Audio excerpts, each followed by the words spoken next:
मेरे दोबारा जन्म लेने के बाद मैं जानबूझकर अपनी क्रश से दूर रहना शुरू कर देता हूँ ताकि उसके साथ उस फैंसी कार में बैठने का मौका ही न मिले। मैं खुद को बार बार यही याद दिलाता रहता हूँ कि मैं बस एक ड्राइवर का बेटा हूँ। लेकिन जब गापकु चिंगहान अपने बगल की खाली सीट को घूरती है तब वह पहली बार ड्राइवर को आवाज लगाती है, अंकल मो, क्या आप अभी जा रहे हैं? जिसे सुनकर अंकल मो पूरी तरह शॉक्ड हो जाता है। मिस, क्या आपको किसी चीज की जरूरत है? वो चिंगहान ना जाने क्यों परेशान फील करती है। क्या हम आज मू चेन का इंतजार नहीं कर रहे हैं? जिस पर अंकल मू जवाब देता है, नहीं, मू चेन ने अभी मुझे मैसेज किया है कि उसे अपने क्लासमेट्स के साथ कुछ काम है, वो बाद में खुद बस से घर आएगा। यह सुनते ही गु चिंगहान का चेहरा उतर जाता है। सच में दोबारा जन्म लेने के बाद चीजें बदल चुकी हैं। मुचेन आखिर किस काम में बिजी हो सकता है? पहले तो वह कभी भी मेरे साथ कार में बैठने का मौका नहीं छोड़ता था। अपने पिछले जीवन में हर दिन इसी समय वह इस बात से डरता था कि कहीं मुझे ज्यादा देर इंतजार न करना पड़े, इसलिए वह हमेशा जल्दी कार में आकर अच्छे से बैठकर मेरा इंतजार करता था। लेकिन यह भी ठीक ही है, अपने पिछले जीवन में मैं और मू चेन पूरे 5 साल तक रिलेशनशिप में रहे थे, जिसके बाद वही रिश्ता चेन जे की आंखों में कांटे की तरह चुभने लगा था। अब जब मुझे जिंदगी में दूसरा मौका मिला है तो मुझे मू चेन से दूरी बनाकर रखनी ही होगी। उस दिन मैं 2 घंटे से भी ज्यादा पैदल चलता हुआ गु फैमिली की पुरानी मैंशन तक पहुंचता हूं, जिसके बाद मैं कोर्टयार्ड से होकर सर्वेंट्स क्वार्टर्स की तरफ चला जाता हूं। उसी समय गु चिंगहान मेन विला की दूसरी मंजिल वाली बालकनी पर खड़ी होती है, जहां से उसकी नजर मुझ पर पड़ती है। वह लगातार मुझे चलते हुए देखती रहती है और फिर सीधे मेरा नाम पुकारती है, लेकिन उस समय मैंने ईयरबड्स पहन रखे होते हैं, इसलिए मैं उसकी आवाज नहीं सुनता, या यूं कहें कि मैं ऐसा दिखाता हूं जैसे मैंने कुछ सुना ही नहीं, और सीधा छोटे बिल्डिंग की तरफ लौट जाता हूं। यह देखकर गु चिंगहान का चेहरा बर्फ की तरह ठंडा पड़ जाता है और वह सर्वेंट्स बिल्डिंग की तरफ बढ़ जाती है। जैसे ही मैं अंदर जाकर दरवाजा बंद करने वाला होता हूं, वह हाथ लगाकर दरवाजा रोक लेती है। मुचेन, क्या तुमने मुझे बुलाते हुए नहीं सुना? उसकी इस हरकत से मैं थोड़ा एनॉयड हो जाता हूं। मैंने अभी ईयरबड्स पहने हुए थे, आपकी आवाज नहीं सुनी, तो क्या आपको मुझसे कोई काम है? जिस पर गुचिंगहान को अचानक याद आता है कि वह भी रिबॉर्न हुई है। अभी तो हमारी जान पहचान को ज्यादा समय भी नहीं हुआ है, हम दोनों बिल्कुल क्लोज नहीं हैं। आज क्लास के बाद तुम अंकल मो की कार में क्यों नहीं आए? मेरा टोन पूरी तरह ठंडा और डिस्टेंट रहता है। आप मजाक कर रही हैं क्या? आप एम्प्लॉयर हैं, मेरे डैड आपके ड्राइवर हैं, मेरे जैसे इंसान को आपके साथ बैठने का कोई हक नहीं है। पहले मुझे अपनी औकात नहीं पता थी, लेकिन अब ऐसी गलती दोबारा नहीं होगी, और मुझे उम्मीद है कि मिस गु इस वजह से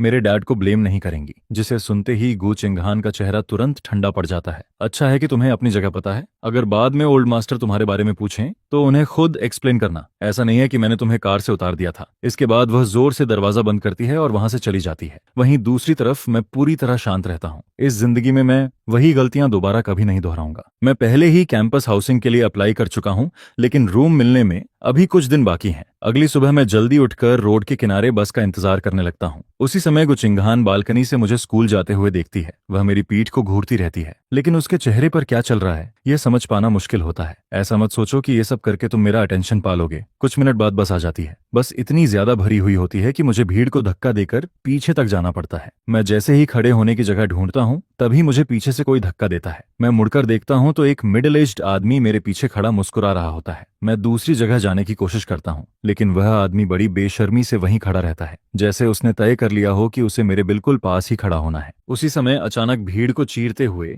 एक बेहद खूबसूरत लड़की सामने आती है। उसके हाथ में एक कैक्टस का गमला होता है। वह बार बार एक्सक्यूज मी बोलती हुई लोगों के बीच रास्ता बनाती जाती है और कैक्टस के कांटों की मदद से भीड़ को हटाती चली जाती है। कुछ ही सेकंड में वह सीधे उस मिडिल एज्ड आदमी तक पहुंच जाती है। वह आदमी समय पर नहीं हट पाता और उसका हाथ कैक्टस के कांटों से चुभ जाता है। क्या तुम पागल हो? बस में कैक्टस कौन लेकर चलता है? देखकर नहीं चल सकती क्या? जिस पर लड़की उसी जगह खड़ी हो जाती है जहां वह आदमी पहले खड़ा था और बेहद कैजुअल अंदाज में कहती है, उप्स सॉरी, दोबारा नहीं होगा, समझने के लिए थैंक्स। वह आदमी पहले मेरी तरफ देखता है, फिर गुस्से में दूसरी जगह चला जाता है। मैं लड़की की तरफ देखता हूँ और उसी समय वह भी मेरी तरफ नीचे देखकर घूर रही होती है। उसकी नजरें इतनी शार्प होती हैं जैसे किसी बेवकूफ को देख रही हो। कुछ सेकंड तक हम दोनों एक दूसरे को देखते रहते हैं, जिसके बाद मैं पूछ बैठता हूँ, क्या तुम मेरा मजाक उड़ा रही हो? जिस पर लड़की एक पल के लिए रुकती है। आगे से इस बस में थोड़ा केयरफुल रहना, ऐसे क्रीप्स यहाँ बहुत मिलते हैं, मैं इन्हें कई बार देख चुकी हूँ। तभी मुझे एहसास होता है कि वह पहले मेरी मदद कर रही थी। मेरी मदद करने के लिए थैंक्स। मैं मो चेन हूँ, यूनिवर्सिटी में ओपेरा स्क्रिप्ट राइटिंग पढ़ता हूँ। और तुम? सु शाओवे। मैं सामने वाली यूनिवर्सिटी बी में पढ़ती हूँ, फार्मिंग मेजर है मेरा। इसी बीच बस स्टॉप आ जाता है। यूनिवर्सिटी ए और यूनिवर्सिटी बी सिर्फ 2 ब्लॉक्स की दूरी पर हैं। बस से उतरने के बाद मैं उसे थैंक्स बोलने ही वाला होता हूँ कि साली बने आया हूँ, लेकिन सु शाओवे बड़े बड़े कदमों से सड़क पार करके अपनी यूनिवर्सिटी की तरफ तेजी से निकल जाती है, जिस पर मैं भी मुड़कर अपनी यूनिवर्सिटी चला जाता हूँ और इस पूरी घटना के बारे में ज्यादा नहीं सोचता। इस साल साल यूनिवर्सिटी वेलकम पार्टी कुछ ज्यादा ही लाइवली है क्योंकि इस बार फिनाले परफॉर्मेंस गु चिंगहान की होने वाली है। हर कोई नानचेंग गु फैमिली की इस लिटिल प्रिंसेस को देखने के लिए बेताब है, लेकिन मुझे इसमें बिल्कुल भी इंटरेस्ट नहीं है क्योंकि मैं गु चिंगहान को देखना ही नहीं चाहता। लेकिन शेन हाओशुआन मुझे जबरदस्ती घसीट कर ले जाता है। जिंदगी में ये मौका सिर्फ एक बार मिलता है। कॉलेज में आने के लिए हमने इतनी मेहनत की है, अगर हम नहीं गए तो कॉलेज लाइफ अधूरी रह जाएगी। इसके बाद वह मुझे खींचकर सीधे तीसरी रो में बैठा देता है। उसी समय लॉजिस्टिक्स डिपार्टमेंट का एक सीनियर स्नैक्स और पेस्ट्रीज उठाकर इधर उधर ले जा रहा होता है। वह काम में पूरी तरह डूबा हुआ होता है। तभी उसकी नजर मुझ पर पड़ती है और वह मुझसे मदद मांग लेता है। वह कहता है कि परफॉर्मर्स के लिए बैकस्टेज ब्रेड पहुंचा दूं क्योंकि कई लोगों को खाने का समय नहीं मिला है। मैं ब्रेड का बॉक्स उठाता हूं और भीड़ के बीच से निकलते हुए बैकस्टेज पहुंच जाता हूं। वहां कई सीनियर्स अपनी परफॉर्मेंस का इंतजार कर रहे होते हैं। मैं ब्रेड को दरवाजे के पास रखी टेबल पर रख देता हूं और अनजाने में ड्रेसिंग रूम के अंदर झांक लेता हूं। अपने पिछले जीवन में मैं जानबूझकर बैकस्टेज आया था सिर्फ इसलिए कि गु चिंगहान के लिए उसका पसंदीदा बेरी फ्लेवर्ड ब्रेड ला सकूं क्योंकि उसे पीनट से एलर्जी थी और वहां मौजूद ज्यादातर ब्रेड्स नट फ्लेवर्ड होते थे। मुझे डर था कि कहीं वह गलती से गलत ब्रेड न खा ले और परफॉर्मेंस खराब न हो जाए, लेकिन इस बार मुझे उसकी कोई परवाह नहीं है। वह आखिर एक एडल्ट है, इतना तो पढ़ ही सकती है कि पैकेट पर नट लिखा है या नहीं। उधर ड्रेसिंग रूम के अंदर न जाने क्यों गु चिंगहान काफी देर तक बाहर नहीं निकलती। तभी ड्रेसिंग रूम का दरवाजा नॉक होता है। सोंग युतोंग उठकर दरवाजा खोलने ही वाली होती है, लेकिन गु चिंगहान उससे पहले पहुंच जाती है। वह तेजी से दरवाजा खोलती है। मुझे कुछ नहीं चाहिए, लेकिन अपनी बात पूरी करने से पहले ही वह रुक जाती है। तुम किसे ढूंढ रहे हो? बाहर खड़ा लड़का उसके चेहरे को देखकर घबरा जाता है। मिस गु, मैंने सुना है कि आज आपकी परफॉर्मेंस है। धड़ाम! उसकी बात पूरी होने से पहले ही गु चिंगहान जोर से दरवाजा बंद कर देती है। इसके बाद वह खराब मूड के साथ वापस सोफा पर बैठ जाती है। उसके आसपास का ऑरा इतना ठंडा होता है कि कोई भी जम जाए। सोंग युतोंग अपना सिर खुजलाती है। चिंगहान, क्या तुम्हें जाओ यंचन पसंद नहीं है? जिस पर गु चिंगहान एक पल के लिए रुक जाती है। मैंने अभी उसे ठीक से देखा नहीं था। ठीक से नहीं देखा था तो फिर तुमने किसे समझ लिया था? लेकिन गु चिंगहान कोई जवाब नहीं देती क्योंकि इस समय उसके मन में सिर्फ एक ही सवाल घूम रहा होता है। मुचेन अभी तक क्यों नहीं आया? पिछले जीवन में तो इस समय तक वह जरूर यहाँ पहुंच चुका होता। आखिरकार वह और इंतजार नहीं कर पाती। गु चिंगहान उठती है और बाहर निकलती है, लेकिन वहां पहुंचकर देखती है कि लोग पहले ही ब्रेड बांटना शुरू कर चुके हैं। उसी समय सोंग युतोंग कुछ ब्रेड लेकर वापस आती है। पहले थोड़ा खा लो, अभी बाहर जाकर खाने का टाइम नहीं है। परफॉर्मेंस खत्म होने के बाद चलते हैं। गु चिंगहान ब्रेड लेकर देखती है और पाती है कि वह नट फ्लेवर्ड है, जिस पर उसका चेहरा और ज्यादा खराब हो जाता है। आखिरकार जब वह स्टेज पर जाकर फर्स्ट लव गाना शुरू करती है, तभी उसकी नजर मुझ पर पड़ती है। पूरा ऑडियंस गु चिंगहान की अपीयरेंस पर चीख चीख कर चीयर कर रहा होता है, लेकिन मैं सिर झुकाकर अपने फोन में लगा रहता हूँ। शोर से परेशान होकर मैं हेडफोन्स भी लगा लेता हूँ। जब गु चिंगहान फर्स्ट लव खत्म करती है, तब पूरा माहौल एक्साइटमेंट से भर जाता है। कई लोग फ्लावर्स लेकर स्टेज पर चढ़ने लगते हैं। गु चिंगहान पहले ही कई बुके ले चुकी होती है, लेकिन फिर भी वह स्टेज से नीचे नहीं उतरती। ना जाने क्यों उसकी नजर बार बार मेरी तरफ चली जाती है। उसी समय तीसरी रो से में शेन हाओशुआन 2 बोग्स लेकर वापस आता है और उनमें से एक बोग्स मेरी गोद में रख देता है। मुचेन, मैं गु चिंगहान को फ्लावर्स देने जा रहा हूँ, तुम भी चलोगे? जिस पर मैं बोग्स वापस उसकी तरफ बढ़ा देता हूँ। क्या मजाक कर रहे हो? गु चिंगहान को फ्लावर्स दूं? उससे अच्छा तो मैं ये किसी डॉग को दे दूं। मैं स्टेज की तरफ देखता हूँ और तभी मुझे याद आता है कि पिछले जीवन में सोंग युतोंग ने मेरी काफी मदद की थी, जिस पर मैं कहता हूँ ठीक है चलो साथ चलते हैं। उधर स्टेज पर खड़ी गु चिंगहान को अचानक याद आता है कि पिछले जीवन में उसने मेरे दिए हुए फ्लावर्स नहीं लिए थे और इस बार उसे वो फ्लावर्स लेने चाहिए। इस बार उसे मेरे फ्लावर्स ले लेने चाहिए। आखिरकार उसे पता है कि मैं उसे सच में पसंद करता हूँ। भले ही वह मुझसे प्यार नहीं करती, लेकिन उसके मन में मेरे लिए थोड़ी बहुत अफेक्शन तो है ही। उधर गु चिंगहान स्टेज पर खड़ी रहती है और उसकी नजरें लगातार मुझ पर टिकी रहती हैं। जैसे जैसे मैं फ्लावर्स लेकर उसकी तरफ बढ़ रहा होता हूँ, उसे खुद भी एहसास नहीं होता कि जैसे ही मैं उसके पास पहुंचता हूँ, वह अपने आप एक हाथ खाली कर लेती है और मेरे फ्लावर्स लेने के लिए हाथ बढ़ा देती है। लेकिन अगले ही पल मैं उसे कंप्लीटली इग्नोर करते हुए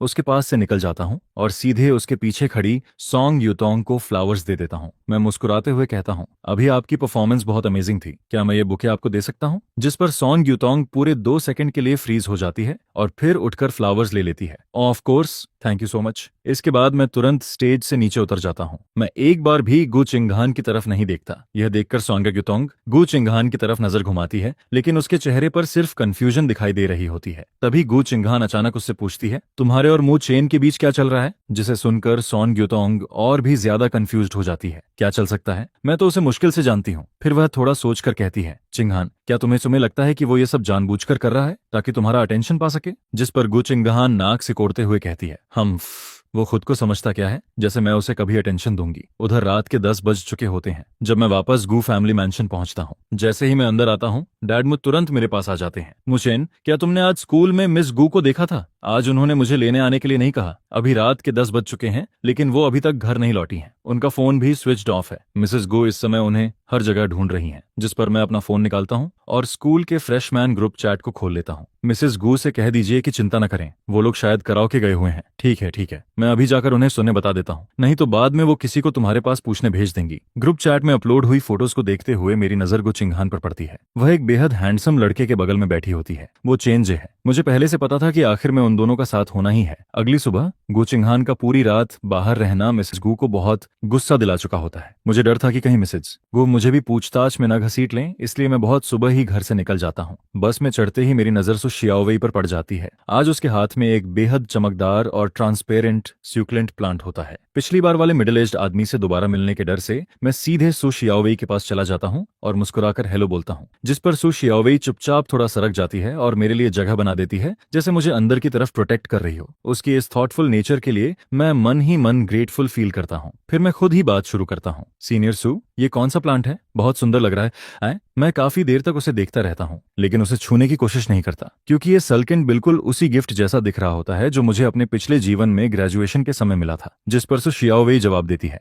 इसका नाम नियोन हॉवर्थिया कोपरी है। तुम्हें पसंद आया? मैं तुरंत सिर हिलाता हूँ। हाँ, ये बिल्कुल क्रिस्टल जैसा लग रहा है, बहुत सुंदर है। लेकिन मेरी बात पूरी होने से पहले ही सु शियाओवेई वह प्लांट मेरी तरफ बढ़ा देती है। लो, ये तुम्हारे लिए है। जिस पर मैं बिना सोचे समझे उसे पकड़ लेता हूँ और शौक होकर पूछता हूँ, क्या तुम सच में मुझे ये दे रही हो? सु शियाओवेई के चेहरे पर कोई खास एक्सप्रेशन नहीं आता। तुमने कहा था ना कि तुम्हें पसंद है, रख लो, मेरे घर पर ऐसे बहुत सारे हैं। तभी मुझे याद आता है कि वह एग्रीकल्चर कॉलेज की स्टूडेंट है। पौधे उगाने में तो वह जरूर एक्सपर्ट होगी। वैसे भी पिछली बार उसके हाथ में कैक्टस था और शायद ऐसा स्यूकुलेंट ज्यादा महंगा भी नहीं होगा। यह सोचकर मैं खुशी खुशी प्लांट ले लेता हूँ। थैंक्स सीनियर सु, अगली बार मैं आपको मिल्क टी पिलाऊंगा। जिस पर सु शियाओवेई कुछ देर तक मुझे एक अजीब सी नजर से देखती रहती है, फिर अपना फोन निकालती है। फिर अपनी बात से मुकरना मत, पहले फ्रेंड्स ऐड कर लेते हैं। मैं भी तुरंत फोन निकाल लेता हूँ। श्योर, मैं प्रॉमिस नहीं तोड़ूंगा। इसके बाद हम दोनों एक दूसरे को ऐड कर लेते हैं। जल्द ही बस मेरे स्टॉप पर पहुंच जाती है, लेकिन इस बार सु शियाओवेई तुरंत नहीं जाती, बल्कि खास तौर पर मुझे गुड बाय बोलने के लिए रुकती है। यह देखकर मैं थोड़ा सरप्राइज्ड हो जाता हूँ। मैं भी उसे हाथ हिलाकर गुड बाय कहता हूँ और सल्केंट लेकर क्लास की तरफ चला जाता हूँ। उधर शेन हाओशुआन बिल्कुल सही समय पर क्लास में घुसता है और मेरे बगल में बैठ जाता है। उसके चेहरे पर एक्साइटमेंट साफ दिखाई दे रही होती है। कल रात मैं ग्रुप चैट में गॉसिप पढ़ते पढ़ते देर तक जागता रहा। मैंने सुना है कि गु फैमिली की लिटिल प्रिंसेस पॉलिटेक्निक यूनिवर्सिटी के कैंपस हंक को डेट कर रही है। बेशक, मुझे पता था कि वो कैंपस हंक चेंजे ही है। असल में चेंजे विदेश जाकर पढ़ाई करने वाला था, लेकिन उसके डैड के साथ कुछ होने की वजह से वह बाहर नहीं जा पाया।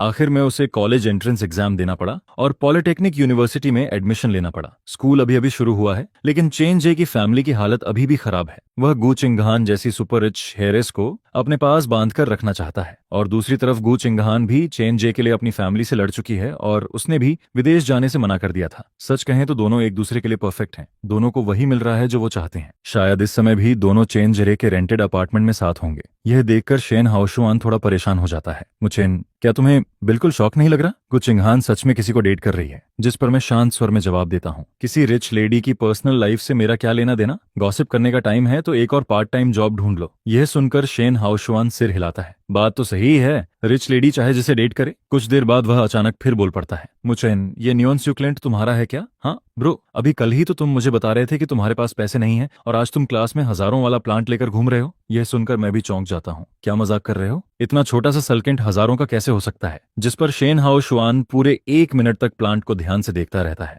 मजाक? ये तो हजारों से भी ऊपर है, कम से कम 5 फिगर का तो होगा ही। यह सुनकर मैं तुरंत ऑनलाइन सर्च करता हूँ और कुछ देर बाद मुझे पता चलता है कि यह सक्यूलेंट सच में बहुत महंगा है। इतनी क्वालिटी वाला प्लांट तैयार करने में सु शियाओवेई ने जरूर बहुत मेहनत की होगी। जिस पर मैं तुरंत फोन निकालता हूँ, सु शियाओवेई का वी चैट खोलता हूँ, प्लांट की फोटो लेकर उसे भेज देता हूँ। हे सीनियर, आज आफ्टरनून में आपकी क्लास कब खत्म होगी? मैं ये प्लांट वापस कर दूंगा। कुछ सेकंड बाद उसकी तरफ से सिर्फ एक क्वेश्चन मार्क आता है। क्या तुम्हें ये पसंद नहीं आया? पसंद तो आया है, लेकिन ये बहुत महंगा है और मुझे डर है कि कहीं मैं इसे मार न दूं, इसीलिए वापस कर देता हूँ। काफी देर बाद सु शियाओवेई का रिप्लाई आता है, नहीं। इसके साथ ही वह मुझे नियोन हॉवर्थिया कोपरी की केयर गाइड फॉरवर्ड कर देती है। बस इन इंस्ट्रक्शंस को फॉलो करना, कोई प्रॉब्लम हो तो मुझे मैसेज कर देना। मैं फोन बंद करके सामने रखे प्लांट को देखता हूँ और उसी पल मेरी नजरें बदल जाती हैं। लेकिन बात यहीं खत्म नहीं होती। अचानक शेन हाओशुआन प्लांट को घूरते हुए फिर बोल पड़ता है, वो मुचेन, तुम्हारा ये पॉट एगेट जैसा क्यों दिख रहा है? जिस पर मैं तुरंत अपना हाथ सीने पर रख लेता हूँ। बस करो, अब और मत बोलो। उस दिन मेरी आफ्टरनून में कोई क्लास नहीं होती, इसलिए मैं पूरे समय उस प्लांट को किसी ट्रेजर की तरह संभाल कर रखता हूँ और आखिर में उसे उसे अपने रूम में ले आता हूँ। तभी बगल वाले घर में रहने वाली मेरी स्टेप मॉम जांगलान खिड़की के बाहर से आवाज लगाती है, मुचेन,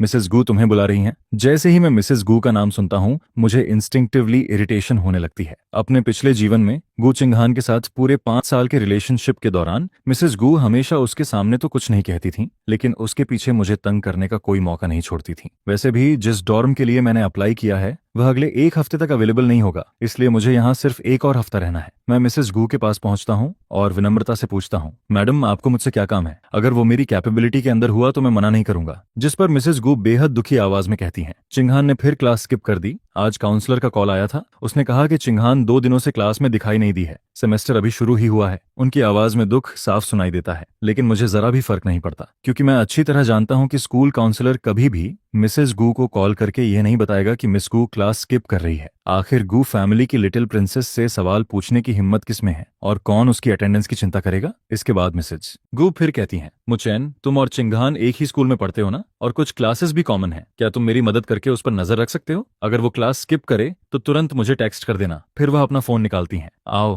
पहले हम दोनों कांटेक्ट एक्सचेंज कर लेते हैं। और मैं अच्छी तरह जानता हूं कि मिसेस गू असल में गू चिंगहान की क्लास स्किप करने से नाराज नहीं होती। वो इसलिए गुस्सा होती हैं क्योंकि गू चिंगहान क्लास छोड़कर चेंजरे के साथ डेट पर जा रही होती है। मेरे पिछले जीवन में भी बिल्कुल यही हुआ था, लेकिन उस समय मुझे गू चिंगहान पर क्रश था, इसलिए मैंने उसे इस पूरे अरेंजमेंट के बारे में बता दिया था, जिस पर गू चिंगहान हर बार पहले क्लासरूम में पहुंच जाती थी, फिर मेरे फोटो लेकर मिसेस गू को भेजने का इंतजार करती थी और उसके बाद वहां से निकल जाती थी। लेकिन बाद में जब मिसेस गू को इस बारे में पता चला तो उन्होंने अपना सारा गुस्सा मुझ पर निकाल दिया था। इस बार मैं गू चिंगहान की कोई मदद नहीं करने वाला। मैं मना करने ही वाला होता हूँ कि तभी झांगलान आगे बढ़कर मेरी पीठ थपथपाती है। बस मिस गू की कुछ फोटोज लेनी है ना, इसमें कौन सी बड़ी बात है? डोंट वरी मैडम, मुचैन ये काम जरूर करेगा। यह कहते हुए वह अपना वीचैट खोलती है, मिसेस गू का QR कोड स्कैन करती है और फिर उनका कॉन्टैक्ट कार्ड मुझे फॉरवर्ड कर देती है, जिस पर मैं झांगलान के पीछे पीछे बाहर निकलता हूँ। लेकिन मेरे चेहरे पर साफ नाराजगी दिखाई दे रही होती है। मैं कोई फोटो वोटो नहीं लेने वाला। हाँ, आपने प्रॉमिस किया है तो आप खुद कर लीजिए। इतना कहकर मैं मुड़ जाता हूँ और सीधे अपने रूम में वापस चला जाता हूँ। मुझे अच्छी तरह पता है कि मिसेस गू क्या सोच रही हैं। कुछ समय पहले तक मैं खुद गू चिंगहान के करीब जाने की कोशिश कर रहा था। ऐसा हो ही नहीं सकता कि मिसेस गू ने यह नोटिस न किया हो। और गू चिंगहान को सबसे ज्यादा नफरत किसी चीज से है तो वो है कोई उस पर नजर रखे। इसलिए मिसेस गू चाहती हैं कि मैं चुपके से उसकी फोटोज लूं, ताकि गू चिंगहान मुझसे नफरत करने लगे और उसका ध्यान चेंजे से हट जाए। उसी रात लगभग 10 बजे के बाद गू चिंगहान आखिरकार घर लौटती है। घर आते ही उसकी और मिसेस गू की जोरदार बहस शुरू हो जाती है। दोनों करीब 1 घंटे तक लड़ती रहती हैं। इसके बाद गू चिंगहान गुस्से से भरी हुई विला से बाहर निकलती है और सीधे छोटे बिल्डिंग के बगल वाले पवेलियन में जाकर बैठ जाती है। और सबसे खास बात, वो पवेलियन मेरे बेडरूम की विंडो के बिल्कुल सामने होता है। अपने पिछले जीवन में मैं अक्सर उसी विंडो से चुपके चुपके गू चिंगहान को देखा करता था। उधर गू चिंगहान ठंडी और भारी नजरों से मेरी विंडो को घूरती रहती है, साथ ही मन काउंटिंग भी कर रही होती है।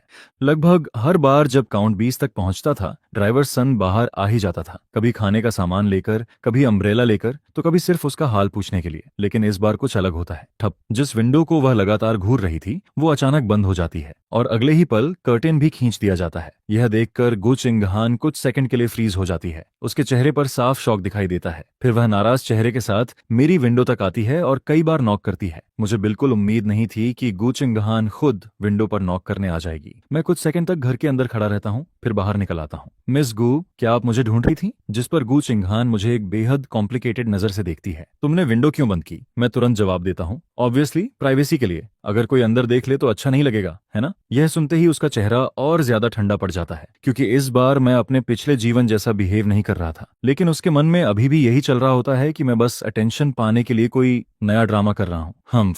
ठीक है, फिर इस विंडो को हमेशा के लिए बंद ही रखना, दोबारा कभी मत खोलना। मैं उसकी जाती हुई पीठ को घूरता हूँ। ये गुस्सैल रिच मिस सच में बहुत इरिटेटिंग है। लेकिन तभी गू चिंगहान अचानक रुक जाती है और फिर वापस मेरी तरफ मुड़ती है। मेरी मॉम ने तुम्हें क्लास में मेरी फोटोज लेने के लिए कहा है ना? जिस पर मैं एक पल के लिए चौंक जाता हूँ। आपको कैसे पता? रिलैक्स, मैं ये नहीं सोच रही कि तुम चुपके से मेरी फोटोज लोगे। तुमने पहले भी ऐसा नहीं किया था और आगे भी नहीं करोगे। यह कहते हुए गू चिंगहान हल्के से कोल्ड स्नॉट करती है, फिर कुछ सेकंड तक मुझे देखती रहती है। तुम फोटोज ले सकते हो, अगर वो कहती हैं तो ले लेना। वैसे भी मैं क्लास स्किप नहीं कर रही। इतना कहकर वह मुड़ जाती है और कोर्ट यार्ड से बाहर निकलने लगती है। चलते चलते उसे अपना पिछला जीवन याद आता है, कैसे मैंने उसकी मदद करके मिसेस गू से बचाया था और बदले में खुद डांट खाई थी। वह नहीं चाहती थी कि इस बार भी मुझे वही सब झेलना पड़े। लेकिन तभी मैं अचानक उसे आवाज देता हूँ। 1 मिनट, जिस पर गु चिंगहान दोबारा रुक जाती है। उसके चेहरे पर एक मुझे पता था वाली एक्सप्रेशन आ जाती है। उसे यकीन हो जाता है कि मैं अभी भी उसे पसंद करता हूँ। वह घमंडी अंदाज में पूछती है, क्या है? लेकिन अगले ही पल वह देखती है कि मैं अपना फोन कैमरा उसकी तरफ करके खड़ा हूँ। मिस गु, अभी आपने खुद कहा था कि मैं आपकी फोटोज ले सकता हूँ, है ना? क्या आप एक बार फिर से वही बात बोल सकती हैं, ताकि बाद में सारा ब्लेम मुझ पर ना आए? यह सुनते ही गु चिंगहान गुस्से से लाल हो जाती है। हाँ, मैंने कहा ना कि फोटोज ले सकते हो, जितनी चाहो उतनी ले लो, अब खुश हो? इतना कहकर वह तेज कदमों से वहां से चली जाती है और दूसरी तरफ मैं खुशी खुशी वह वीडियो सेव कर लेता हूँ। फिर संतुष्ट होकर आराम से सो जाता हूँ। लेकिन मुझे क्या पता था कि गु चिंगहान इतनी गुस्से में है कि पूरी रात 1 मिनट भी नहीं सोती। अगली सुबह गु चिंगहान की अर्ली मॉर्निंग क्लास होती है। कार में बैठने के बाद वह आदतन बाईं तरफ देखती है, जहां आमतौर पर मैं पहले से बैठा उसका इंतजार करता रहता था, लेकिन इस बार भी सीट खाली होती है। कार कुछ ही देर चली होती है कि रास्ते में उसे मैं साइडवॉक पर पैदल चलता दिखाई देता हूँ, जिस पर उसकी नजर तुरंत मेरे हाथ में पकड़ी मिल्क बॉटल पर जाती है। मुझे हमेशा से सुबह मिल्क पीना पसंद रहा है। हर सुबह उठकर मैं 2 बॉटल्स मिल्क को गर्म पानी में रख देता हूँ और फिर उन्हें कार में बैठकर पीता हुआ स्कूल जाता हूँ। गु चिंगहान ने उस ब्रांड का मिल्क काफी समय से नहीं पिया था। वह 2 सेकंड तक उसे देखती रहती है, फिर अचानक बोल पड़ती है, कार रोको। इसके बाद वह खिड़की से मेरी तरफ देखती है, अंदर आ जाओ। लेकिन मैं सिर हिलाकर मना कर देता हूँ, थैंक्स मिस गु, लेकिन जरूरत नहीं है, मैं बस से चला जाऊंगा। यह पहली बार होता है जब गु चिंगहान खुद आगे बढ़कर अच्छा बनने की कोशिश करती है और मैं उसे सीधे रिजेक्ट कर देता हूँ, जिस पर वह ठंडी आवाज में कहती है, जो तुम्हारी मर्जी। अगले ही पल कार तेजी से आगे निकल जाती है। उधर मैं भी समय पर बस पकड़ लेता हूँ और जैसा मैंने सोचा था, सु शियाओवेई आज भी बस में मौजूद होती है। मैं मुस्कुराते हुए उसके पास जाता हूँ, गुड मॉर्निंग सीनियर सु, जिस पर सु शियाओवेई जल्दी से अपना फोन छिपा लेती है। अगर मैं थोड़ा और ध्यान देता तो देख लेता कि वह अभी अभी मेरे वीचैट मोमेंट्स स्क्रॉल कर रही थी। मैं अपने हाथ की एक वार्म मिल्क बॉटल उसकी तरफ बढ़ा देता हूँ, ये आपके लिए। अब तक मैं और सु शियाओवेई कई बार साथ बस में सफर कर चुके थे, इसलिए हम दोनों काफी फेमिलियर हो चुके थे। जिस पर सु शियाओवेई अपना फोन निकालती है और मुझे अपने ब्यूटीफुल गार्डन की फोटोज दिखाने लगती है। बस से उतरने के बाद भी हम बातें करते रहते हैं। फिर वह मुस्कुराकर कहती है, कभी मौका मिला तो मैं तुम्हें अपना गार्डन दिखाऊंगी, वहाँ एक छोटा फिश पॉन्ड भी है। हम दोनों बात कर ही रहे होते हैं कि अचानक सु शियाओवेई रुक जाती है। मुझे भी कुछ अजीब सा फील होता है। मैं ऊपर देखता हूँ और सामने गु चिंगहान अपने 2 फ्रेंड्स के साथ खड़ी दिखाई देती है। उसकी नजरें सीधा सु शियाओवेई के हाथ में पकड़ी मिल्क बॉटल पर टिकी होती हैं। उधर उसके फ्रेंड्स ताने मारते हुए कहते हैं, चिंगहान, ये तुम्हारे ड्राइवर सन नहीं है? पहले तो हर समय तुम्हारे पीछे घूमता रहता था, अब किसी और लड़की के साथ क्या कर रहा है? किसी और लड़की वाली बात सीधे गु चिंगहान के दिल में चुभ जाती है, क्योंकि उसे अभी तक पता नहीं है कि मैं भी रिबॉर्न हूँ। गु चिंगहान पहले मिल्क बॉटल को देखती है, फिर मुझे देखकर कोल्ड स्नीर करती है, ओह तो ये बात है, इसलिए अब तुम मेरी कार में नहीं बैठते? तुम्हें कोई दूसरी लड़की पसंद आ गई है? अब मैं तुम्हारे लायक नहीं रही? यह सुनते ही मेरा चेहरा खराब हो जाता है। मिस गु, आप आखिर क्या बकवास कर रही हैं?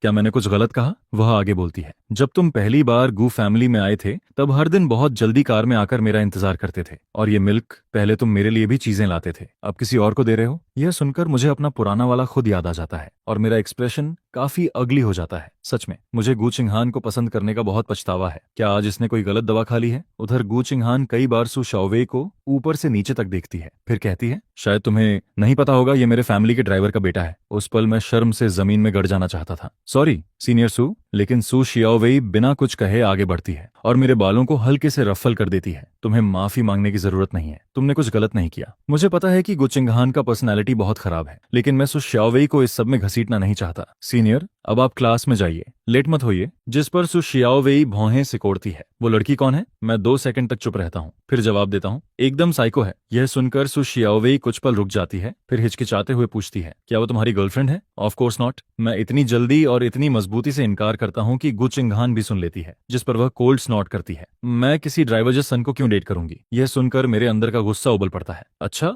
ड्राइवर सन पसंद नहीं? तो फिर पिछले जीवन में पूरे 5 साल किसके साथ रिलेशनशिप में थी? किसी गोस्ट के साथ? मैं सीधे उसकी तरफ देखकर बोल पड़ता हूँ, किसने कहा था कि मैं तुम्हें पसंद करूं? क्या तुम ठीक हो? अगर दिमाग खराब हो गया है तो डॉक्टर के पास जाओ। अपने दोनों जन्मों को मिलाकर भी यह पहली बार होता है जब मैंने गु चिंगहान को इस तरह सुनाया होता है। वह पूरी तरह स्टंड रह जाती है और बस मुझे घूरती रहती है। आखिरकार गु चिंगहान चुप हो जाती है। सु शियाओवेई भी कुछ नहीं कहती। उधर मैं खुद थोड़ा एम्बेरेस्ड फील कर रहा होता हूँ। बाय सीनियर सु, मैं क्लास जा रहा हूँ, आप भी जल्दी जाइए। इतना कहकर मैं उसके जवाब का इंतजार भी नहीं करता, सीधे मुड़ता हूँ और स्कूल गेट के अंदर भाग जाता हूँ। मैं सु शियाओवेई की तरफ देखने की हिम्मत तक नहीं करता, क्योंकि मुझे डर होता है कि कहीं उसकी आंखों में भी शौक और डिस्डेन न दिखाई दे। पिछले जीवन में गु चिंगहान के साथ रहते हुए मैं ऐसी नजरें बहुत देख चुका हूँ। उधर गु चिंगहान ठंडे और अंधेरे चेहरे के साथ वहीं खड़ी रहती है। उसकी नजरें अनिच्छा से सू शियाओवेई पर टिकी रहती हैं, लेकिन सू शियाओवेई भी ज्यादा खुश दिखाई नहीं देती। वह हाथ में मिल्क बॉटल पकड़े रहती है और तब तक मेरी जाती हुई पीठ को देखती रहती है जब तक मैं पूरी तरह ओझल नहीं हो जाता। इसके बाद वह भी मुड़ती है और वहां से चली जाती है। उस सुबह हमारी एक जनरल एजुकेशन क्लास होती है। क्लास में बैठने के बाद मैं सू शियाओवेई की चैट विंडो खोलता हूँ। मैं उससे माफी मांगना चाहता था, लेकिन मैं बार बार टाइपिंग करता हूँ, फिर डिलीट कर देता हूँ। काफी देर तक यही चलता रहता है। आखिर में मैंने एक भी शब्द सेंड नहीं किया, क्योंकि मैं चाहे जो भी कहता कुछ भी सही नहीं लग रहा था। और फिर जैसे ही मैं अपना फोन ऑफ करने वाला होता हूँ, तभी सू शाओवेई का मैसेज पॉपअप हो जाता है। क्या हुआ? जिस पर मुझे तभी एहसास होता है कि मैं लगभग 10 मिनट से टाइपिंग कर रहा था और पूरे समय एक भी शब्द सेंड नहीं किया था। चैट पर दिख रहा टाइपिंग स्टेटस शायद सू शाओवेई पहले ही देख चुकी होती है। यह सोचकर मेरा चेहरा शर्म से लाल हो जाता है। सीनियर, अभी जो हुआ उसके लिए मुझे सच में बहुत सॉरी है। उम्मीद है आप उसे दिल पर नहीं लेंगी। जिस पर वह जवाब देती है, क्या मैंने तुम्हें पहले ही नहीं बताया था? इसमें तुम्हारी कोई गलती नहीं है, तुम्हें सॉरी बोलने की जरूरत नहीं है। यह सुनकर मेरी आंखें थोड़ी लाल हो जाती हैं। गु चिंगहान के मुकाबले सीनियर सू की पर्सनालिटी सच में बहुत अच्छी है। गु चिंगहान ने सू शाओवेई से उस दिन इतने रूखे टोन में बातें कही थीं। मुझे बिल्कुल नहीं पता था कि सू शाओवेई ने कुछ गलत समझा या नहीं। अगर उसे लग रहा हो कि मैं ऐसा लड़का हूं जो हर जगह लड़कियों पर लाइन मारता फिरता है, तो क्या होगा? मैं पास सेमियन मैं अभी यही सब सोच रहा होता हूँ, तभी कोई मेरे डेस्क के पास से गुजरता है और मेरी टेबल से टकरा जाता है। जिस पर मैं ऊपर देखता हूँ और गुडियों शासी और गु चिंगहान को ठंडे चेहरे के साथ अपने पास से गुजरते हुए देखता हूँ। फिर वह जाकर सबसे पीछे वाली रो में बैठ जाती है। गु चिंगहान आज सच में क्लास में आई है। क्या वह अब चेंजे के साथ घूमने नहीं जा रही जो उसने कल रात कहा था? क्या वह सच था? कुछ सेकंड तक फ्रीज रहने के बाद मैं तुरंत अपना फोन निकालता हूँ और अभी अभी बैठी हुई गु चिंगहान की एक फोटो ले लेता हूँ। फिर उसे जल्दी से मिसेज गु को सेंड कर देता हूँ। उन्होंने खुद कहा था कि मैं उसकी फोटोज लेकर उन्हें भेज सकता हूँ ताकि वह उस पर नजर रख सकें। इसलिए मैं भी सोचता हूँ कि जितनी कम परेशानी हो उतना बेहतर है। गु चिंगहान अभी बैठी ही होती है, तभी तंग शाओरान उससे कहती है, मुझे ने अभी अपने फोन से तुम्हारी फोटो ली है। जिस पर गु चिंगहान का चेहरा आखिर थोड़ा सॉफ्ट हो जाता है। मुझे पता है मैं अंधी नहीं हूँ। अगले 2 दिनों तक जब भी मेरी गु चिंगहान के साथ क्लास होती है, मैं जल्दी से उसकी एक फोटो ले लेता हूँ ताकि मिसेस गु द्वारा दिया गया टास्क बस फॉर्मेलिटी की तरह पूरा हो जाए। लेकिन बहुत जल्दी यूनिवर्सिटी के गॉसिप ग्रुप्स में यह रूमर फैल जाता है कि मैं गु चिंगहान को पसंद करता हूँ और उसकी सीक्रेट फोटोज लेता हूँ। शेन हाओशुआन गॉसिप ग्रुप की पोस्ट्स स्क्रॉल करते हुए मुझे दिखाता है, ये लोग कह रहे हैं कि तुम्हें गु चिंगहान पर क्रश है। सिर्फ उसका पीछा ही नहीं कर रहे, बल्कि स्टालक भी कर रहे हो। क्लास में उसकी फोटोज लेते हो, क्लास के बाद भी फोटोज लेते हो, यहाँ तक कि जब तुम दोनों की क्लासेस अलग अलग क्लासरूम्स में होती हैं, तब भी तुम भागते हुए वहां पहुंच जाते हो ताकि उसकी सीक्रेट फोटोज ले सको। ये सुनकर मैं बिल्कुल स्पीचलेस हो जाता हूँ। शन हाओक्सुन फिर कहता है, वह कह रही थी कि इन दिनों जब भी वह सड़क पर चलती है, उसे समझ नहीं आता कि लोग उसे बार बार क्यों देख रहे हैं। ओह, तो असली वजह यही है। मैं सिर हिलाकर कहता हूँ, इतना बढ़ा चढ़ाकर भी नहीं है जितना ये लोग बता रहे हैं। कोई जानबूझकर इस मामले को गलत तरीके से फैला रहा है। फिर मैं उसे पूरी बात समझाता हूँ। असल में ये एक मिसअंडरस्टैंडिंग है, क्योंकि ये रिच यंग लेडी हमेशा क्लासेस स्किप करती रहती है, इसलिए मिसेज गु ने मुझे उस पर नजर रखने के लिए कहा है। मुझे हर दिन उसकी क्लास की फोटो लेकर उन्हें सेंड करनी पड़ती है। यह सुनकर शेन हाओशुआन पूरी तरह शॉकड रह जाता है। ऐसी मॉम तो बहुत डरावनी है। कोई हैरानी नहीं कि मिस गु इतनी रिबेलियस है। फिर वह मेरी तरफ देखकर पूछता है, मुचेन, क्या तुम सच में कुछ एक्सप्लेन नहीं करोगे? सब लोग सिचुएशन को गलत समझ रहे हैं और जो बातें कर रहे हैं वो काफी मीन है। जिस पर मैं सिर हिलाकर मना कर देता हूँ, क्योंकि मैं जानता हूँ कि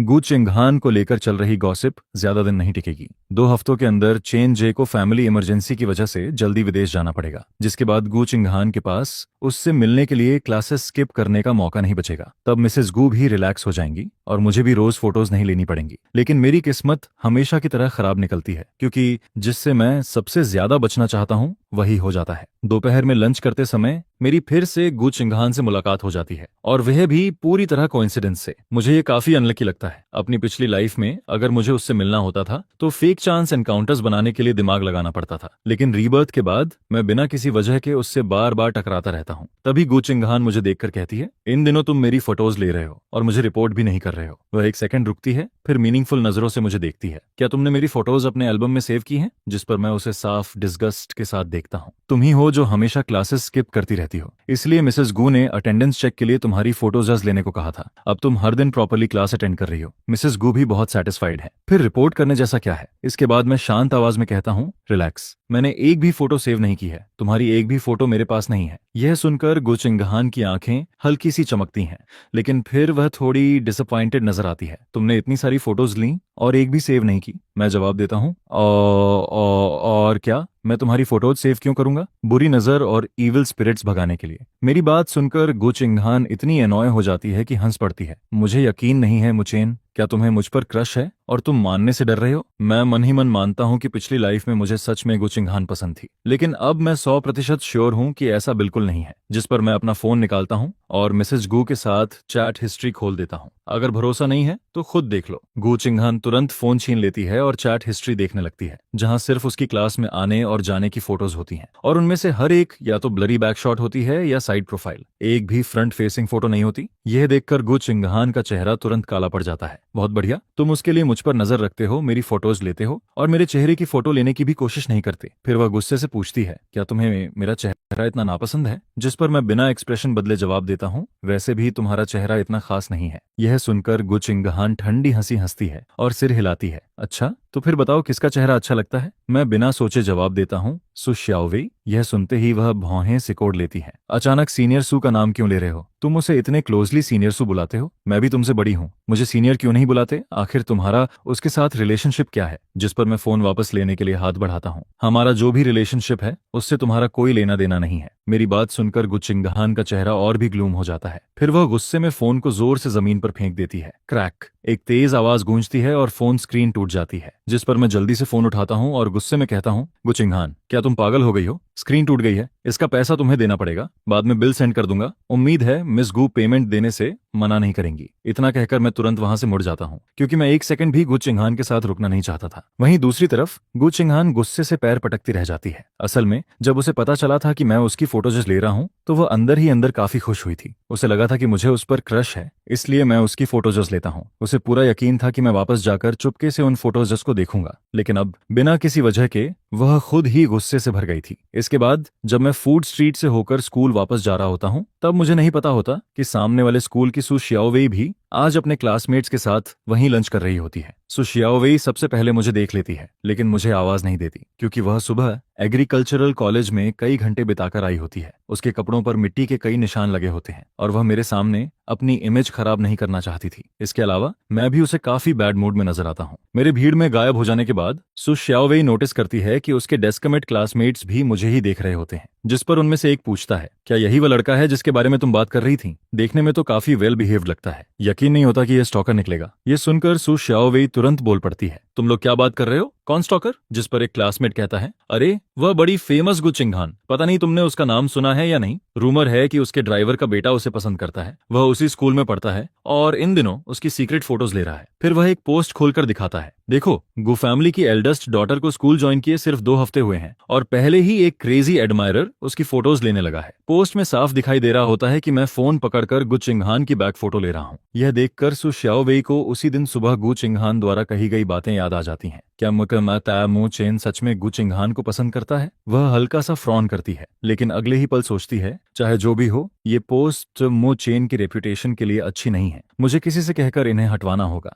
जब मैं स्कूल वापस पहुंचता हूं, तब मैं भी वही पोस्ट देखता हूं जिसमें मुझ पर गु चिंगहान की सीक्रेट फोटोज लेने का आरोप लगाया गया होता है। लेकिन वह पोस्ट बहुत जल्दी डिलीट हो जाती है। इतना ही नहीं, मुझसे जुड़ी सारी न्यूज भी पूरी तरह इंटरनेट से गायब हो जाती है। यह देखकर शेन हाओशुआन पूरी तरह शॉक्ड रह जाता है। क्या गु फैमिली इतनी पावरफुल है? ये लोग पूरे इंटरनेट से कंटेंट डिलीट कर सकते हैं। जिस पर मैं अपने फोन को देखते हुए सोच में पड़ जाता हूँ। मुझे नहीं लगता कि यह काम गु चिंगहान ने किया है, लेकिन अगर उसने नहीं किया तो फिर ऐसा कौन कर सकता है? तीसरे दिन मैं अभी क्लासरूम के दरवाजे तक ही पहुंचा होता हूँ, तभी गु चिंगहान को सीढ़ियों से जल्दी जल्दी नीचे आते हुए देखता हूँ। वह सीधे मेरे पास आकर कहती है, आज चेन जे का बर्थडे है, मैं उसके लिए गिफ्ट खरीदने जा रही हूँ। आज मेरी मॉम को मैनेज कर लेना, ओके? मैं वादा करती हूँ कि कल सारी क्लासेस प्रॉपरली अटेंड करूंगी। वह ऐसे बोलती है जैसे उसे पूरा यकीन हो कि मैं उसकी बात मान ही लूंगा, जैसे मुझे वही करना चाहिए जो वह कहे। जिस पर मैं अपना फोन उठाता हूँ और गु चिंगहान की एक फोटो क्लिक कर लेता हूँ। फिर ठंडे चेहरे के साथ कहता हूँ, ठीक है, तुम जा सकती हो। लेकिन उसी समय मैं तुरंत वीचैट खोल लेता हूँ और उसकी क्लास स्किप करते हुए ली गई फोटो को मिसेस गु के पास सेंड करने की तैयारी करने लगता हूँ। गु चिंगहान अचानक मेरा फोन छीन लेती है। तुम ऐसा क्यों कर रहे हो? तुम कितने अनरीजनेबल हो। मैंने तुम्हें पहले ही बताया था कि आज चेन जे का बर्थडे है। मैं रात 8 बजे तक वापस आ जाऊंगी। क्या मेरी मॉम के सामने मेरे लिए कवर करना इतना मुश्किल है? जिस पर मैं ठंडी हंसी के साथ कहता हूँ, हाँ मुश्किल है। मिसेस गु को बेवकूफ बनाना आसान नहीं है। मैं अच्छी तरह जानता हूँ कि मिसेस गु से झूठ बोलने का क्या नतीजा होता है। अपनी पिछली लाइफ में मैं यह सबक पहले ही सीख चुका था। यह सुनकर गु चिंगहान की आंखें तेज हो जाती हैं। और तुम कहते हो कि तुम मुझे पसंद नहीं करते। अभी जब मैंने कहा कि मैं चेन जे के बर्थडे पर जा रही हूँ तब तुम साफ साफ जेलस हो रहे थे। जिस पर मैं उसकी तरफ देखकर कहता हूँ, प्रिंसेस, नार्सिसिज्म भी एक बीमारी है, तुम्हें इसका ट्रीटमेंट करवाना चाहिए। मेरी बात सुनकर गु चिंगहान इतनी गुस्सा हो जाती है कि मेरा फोन लेकर मुड़ जाती है। मैं रात 8 बजे वापस आ जाऊंगी, तब आकर अपना फोन ले जाना और मैं खुद अपनी मॉम को सब एक्सप्लेन कर दूंगी। जिस पर मैं गुस्से में उसके पीछे दौड़ पड़ता हूँ, लेकिन गु चिंगहान जल्दी से कार में बैठ जाती है, फिर गैस दबाकर वहां से निकल जाती है। उसे जाते हुए देखकर मैं बेबस खड़ा रह जाता हूँ। मैं मिसेस गु और गु चिंगहान के बीच बुरी तरह फंस चुका था और बीच में पिसना सच में बहुत फ्रस्ट्रेटिंग था। जिस पर मैं मन ही मन फैसला करता हूँ कि मुझे अपने डैड से जॉब छोड़ने के लिए कहना ही होगा। फिर मैं खुद और ज्यादा पार्ट टाइम जॉब्स करूंगा और पैसे कमाऊंगा। अब मेरा फोन मेरे पास नहीं था, इसलिए जाहिर सी बात थी कि मैं मिसेस गु से कांटेक्ट भी नहीं कर सकता था। मुझे वापस जाकर उन्हें सब कुछ एक्सप्लेन करना पड़ेगा। इसके अलावा फोन ना होने की वजह से मैं बस में ट्रैवल भी नहीं कर सकता था और ना ही कुछ खरीद सकता था। जिस पर मुझे आज शेन हाउशवान से हेल्प मांगनी पड़ती है ताकि वह मेरे लिए शेयर्ड बाइक स्कैन कर दे और मैं उससे घर वापस जा सकूं। मैं मन ही मन सोचता हूं कि सीनियर सू ने मुझे पिछले 3 दिनों से नहीं देखा है, शायद वह भी मुझसे कांटेक्ट करने की कोशिश नहीं करेगी। वहीं दूसरी तरफ सू शियाओवेई हमेशा की तरह टाइम पर बस स्टॉप पहुंच जाती है। लगभग 10 मिनट इंतजार करने के बाद वह उसी बस में चढ़ती है जिसमें मैं आमतौर पर ट्रैवल करता हूँ। जब बस एक फेमिलियर स्टॉप पर पहुंचती है तब वह तुरंत सीधी होकर बैठ जाती है और बस के फ्रंट डोर की तरफ देखने लगती है, लेकिन डोर्स बंद हो जाते हैं। फिर भी उसे मैं कहीं दिखाई नहीं देता, जिस पर सू शियाओवेई के चेहरे पर साफ निराशा छा जाती है। पिछली बार जब हम बस से उतरकर गु चिंगहान से टकराए थे, उसके बाद से मैंने बस लेना बंद कर दिया था। जिस पर वह मन ही मन सोचती है, क्या वह मुझसे बच रहा है या फिर गु चिंगहान की वजह से जानबूझकर मुझसे दूरी बना रहा है। कुछ देर बाद वह मेरा वीचैट अकाउंट ढूंढती है और मुझे मैसेज भेजती है। वह नियॉन हॉवर्थिया सस्कुलेंट प्लांट कैसा चल रहा है, उसे थोड़ा सनलाइट देना, लेकिन डायरेक्ट तेज धूप में मत रखना, ओके। इतना कैजुअल मैसेज भेजने के बाद वह नर्वसली रिप्लाई का इंतजार करने लगती है, लेकिन पूरी सुबह गुजर जाती है और सू शियाओवेई को कोई रिप्लाई नहीं मिलता। फिर वह शाम तक इंतजार करती है, लेकिन मैं तब भी जवाब नहीं देता। पूरा दिन परेशान रहने के बाद सू शियाओवेई आखिर एक और मैसेज भेजने का फैसला करती है। तुम रिप्लाई क्यों नहीं कर रहे? कहीं तुमने उसे मार तो नहीं दिया? इस बार उसे बहुत जल्दी रिप्लाई मिल जाता है, अब से मुझ चेन को मैसेज मत करना। यह पढ़ते ही सू शियाओवेई का चेहरा उतर जाता है, जिस पर वह क्वेश्चन मार्क भेजती है, लेकिन अगले ही पल एक रेड एक्सक्लेमेशन मार्क दिखाई देता है, जिस पर वह शॉक हो जाती है। क्या मुझ चेन ने मुझे ब्लॉक कर दिया? लेकिन अगले ही पल वह सिर हिलाती है। नहीं, ये नहीं हो सकता, किसी और ने उसका फोन लिया है और मुझे ब्लॉक किया है। जिस पर उसके दिमाग में सिर्फ एक नाम आता है, गु चिंगहान। क्या मुचेन सच में उसे पसंद करता है? क्या वे दोनों अब भी साथ हैं? उधर स्कूल गेट पर शेन हाउशुआन को गुड बाय कहने के बाद मैं अकेले शेयर्ड बाइक चलाते हुए घर की तरफ निकल जाता हूँ। जब मैं एक इंटरसेक्शन पर रेड लाइट का इंतजार कर रहा होता हूँ, तभी बस में खड़ी सू शियाओवेई मुझे शेयर्ड बाइक चलाते हुए देख लेती है। यह देखकर वह पूरी तरह शॉकड रह जाती है। असल में वह इतने दिनों से सिर्फ इसलिए बस ले रही थी ताकि मुझसे टकराने से बच सके, लेकिन मैं तो स्कूल आने जाने के लिए बाइक चला रहा था। मैं धीरे धीरे बाइक चला रहा होता हूँ, तभी अचानक रोड साइड से कोई मुझे आवाज देता है। वह एक लड़की की आवाज होती है, ठंडी, धीमी और हल्की सी नाराजगी से भरी हुई। फिर अचानक एक हाथ मेरे हैंडल बार पर आकर टिक जाता है, जिस पर मैं तुरंत बाइक रोक देता हूँ। मैं ऊपर देखता हूँ और मेरी नजर सू शियाओवेई से मिल जाती है। सू शियाओवेई के चेहरे पर एक बहुत कॉम्प्लिकेटेड एक्सप्रेशन होता है। तुम इन दिनों बाइक से स्कूल आ जा रहे हो? ये रास्ता बहुत लंबा है, आखिर कब तक ऐसे चलाते रहोगे? असल में वह मुझसे कंफर्म करना चाहती थी कि क्या मैं गु चिंगहान से बचने के लिए और बस में उससे ना मिलने के लिए बाइक चला रहा हूँ। अगर ऐसा था तो वह खुद भी अब बस लेना बंद कर देती, लेकिन मुझे बिल्कुल भी नहीं पता था कि मेरे वीचैट से सू शियाओवेई पहले ही ब्लॉक हो चुकी है। जिस पर मैं हैरानी से पूछता हूँ, सीनियर, आप यहाँ क्या कर रही हैं? सू शियाओवेई थोड़ा गिल्टी होकर कहती है, बस यूं ही इधर से गुजर रही थी। मैं मुस्कुराकर कहता हूँ, काफी कोइंसिडेंस है। इसके बाद हम दोनों साथ साथ चलने लगते हैं और मैं अपनी बाइक हाथ से पुश करता रहता हूँ। फिर मैं ईमानदारी से सारी बात बता देता हूँ। आज सुबह जब मैं स्कूल आया था तब गु चिंगहान मेरा फोन लेकर चली गई। अब मेरा फोन मेरे पास नहीं है, इसलिए मैं बस पास भी स्कैन नहीं कर सकता था। मुझे एक क्लासमेट से बाइक स्कैन करवानी पड़ी और उसी से धीरे धीरे वापस जा रहा हूँ। यह सुनकर सू शियाओवेई पूरे दिन की उलझन के बाद एकदम चौंक जाती है। तुम्हारा मतलब तुम्हारा फोन गु चिंगहान के पास है? जिस पर मैं सिर हिला देता हूँ। वह हमेशा क्लासेस स्किप करता है, इसलिए मैडम गु ने मुझे उस पर नजर रखने को कहा है। लेकिन जब उसे यह बात पता चली तो वह बहुत गुस्सा हो गया, इसलिए उसने मेरा फोन छीन लिया ताकि मैं मैडम गु से कांटेक्ट अप ना कर सकूं। यह सुनकर सू शियाओवेई हंस पड़ती है। हाँ हाँ हाँ हाँ, तो बात यह थी। जिस पर वह मन ही मन राहत की सांस लेती है। अच्छा हुआ कि उसने बस से उतरकर मुझसे सीधे बात करने का फैसला किया, वरना यह गलतफहमी और बढ़ जाती। तभी आसमान से हल्की हल्की बारिश की बूंदें गिरने लगती हैं, जिस पर सू शियाओवेई ऊपर देखती है। बारिश शुरू हो गई है, बाइक मत चलाओ। पहले कहीं शेल्टर ढूंढते हैं। फिर वह पूछती है, क्या तुमने डिनर कर लिया?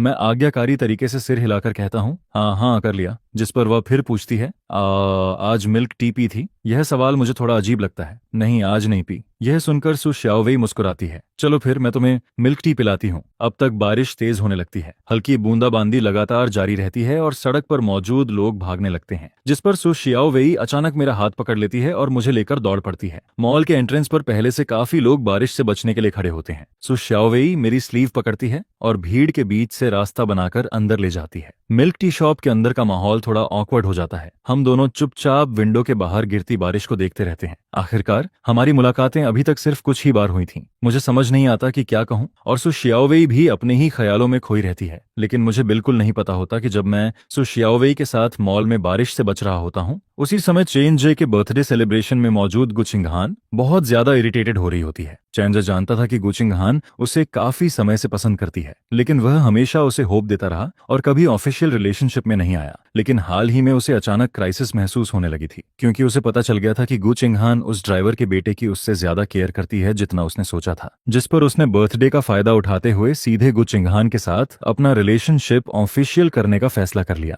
लेकिन उसकी उम्मीद के उलट यह सुनकर गु चिंगहान बिल्कुल खुश नजर नहीं आती। वह विंडो के बाहर हो रही तेज बारिश को देखता है और हल्का सा फ्रॉन करता है। तभी गु चिंगहान अपनी पॉकेट से एक क्रैकेड स्क्रीन वाला फोन निकालती है। फोन देखते ही चेन जे के दिमाग में अलार्म बेल्स बजने लगती हैं। चिंगहान, ये फोन किसका है? गु चिंगहान पहले से ही काफी इरिटेटेड होती है। मुचेन का। यह सुनकर चेन जे तुरंत पूछता है, वह तुम्हारे घर के ड्राइवर का बेटा है ना? उसका फोन तुम्हारे पास क्यों है? जिस पर जय गु चिंगहान पावर बटन दबाती है और स्क्रीन पर टाइम देखती है। अब 8:40 बज चुके होते हैं। उसे याद आता है कि उसने आज सुबह मुचेन का फोन सिर्फ इसलिए छीन लिया था ताकि वह मैडम गु को उसके क्लास स्किप करने की खबर न दे सके। लेकिन अब बहुत देर हो चुकी थी और बाहर भी लगातार बारिश हो रही थी। उसे बिल्कुल नहीं पता था कि मुचेन इस वक्त कैसा होगा, जिस पर उसका मूड और भी खराब हो जाता है। वह चेन जे के साथ रहना चाहती थी, लेकिन उसे घर भी लौटना था। आखिरकार वह कहती है, क्यों ना तुम आज मेरे घर चलो, रात मेरे घर रुक जाना, कल मैं तुम्हें स्कूल छोड़ दूंगी। यह सुनकर चेन जे एक पल के लिए स्टंट रह जाता है। वह बचपन में गु फैमिली के ओल्ड हाउस गया था, लेकिन बड़ा होने के बाद कभी नहीं गया। जिस पर उसे लगने लगता है कि शायद गु चिंगहान इस बार सच में रिलेशनशिप ऑफिशियल करना चाहती है। रात के 9:30 बज चुके होते हैं जब दोनों घर वापस पहुंचते हैं। घर में घुसते ही गु चिंगहान सबसे पहले हाउसकीपर से कहती है, मुचेन को बुलाओ, मैं उससे मिलना चाहती हूँ। जिस पर हाउसकीपर थोड़ा झिझकते हुए जवाब देता है, मिस,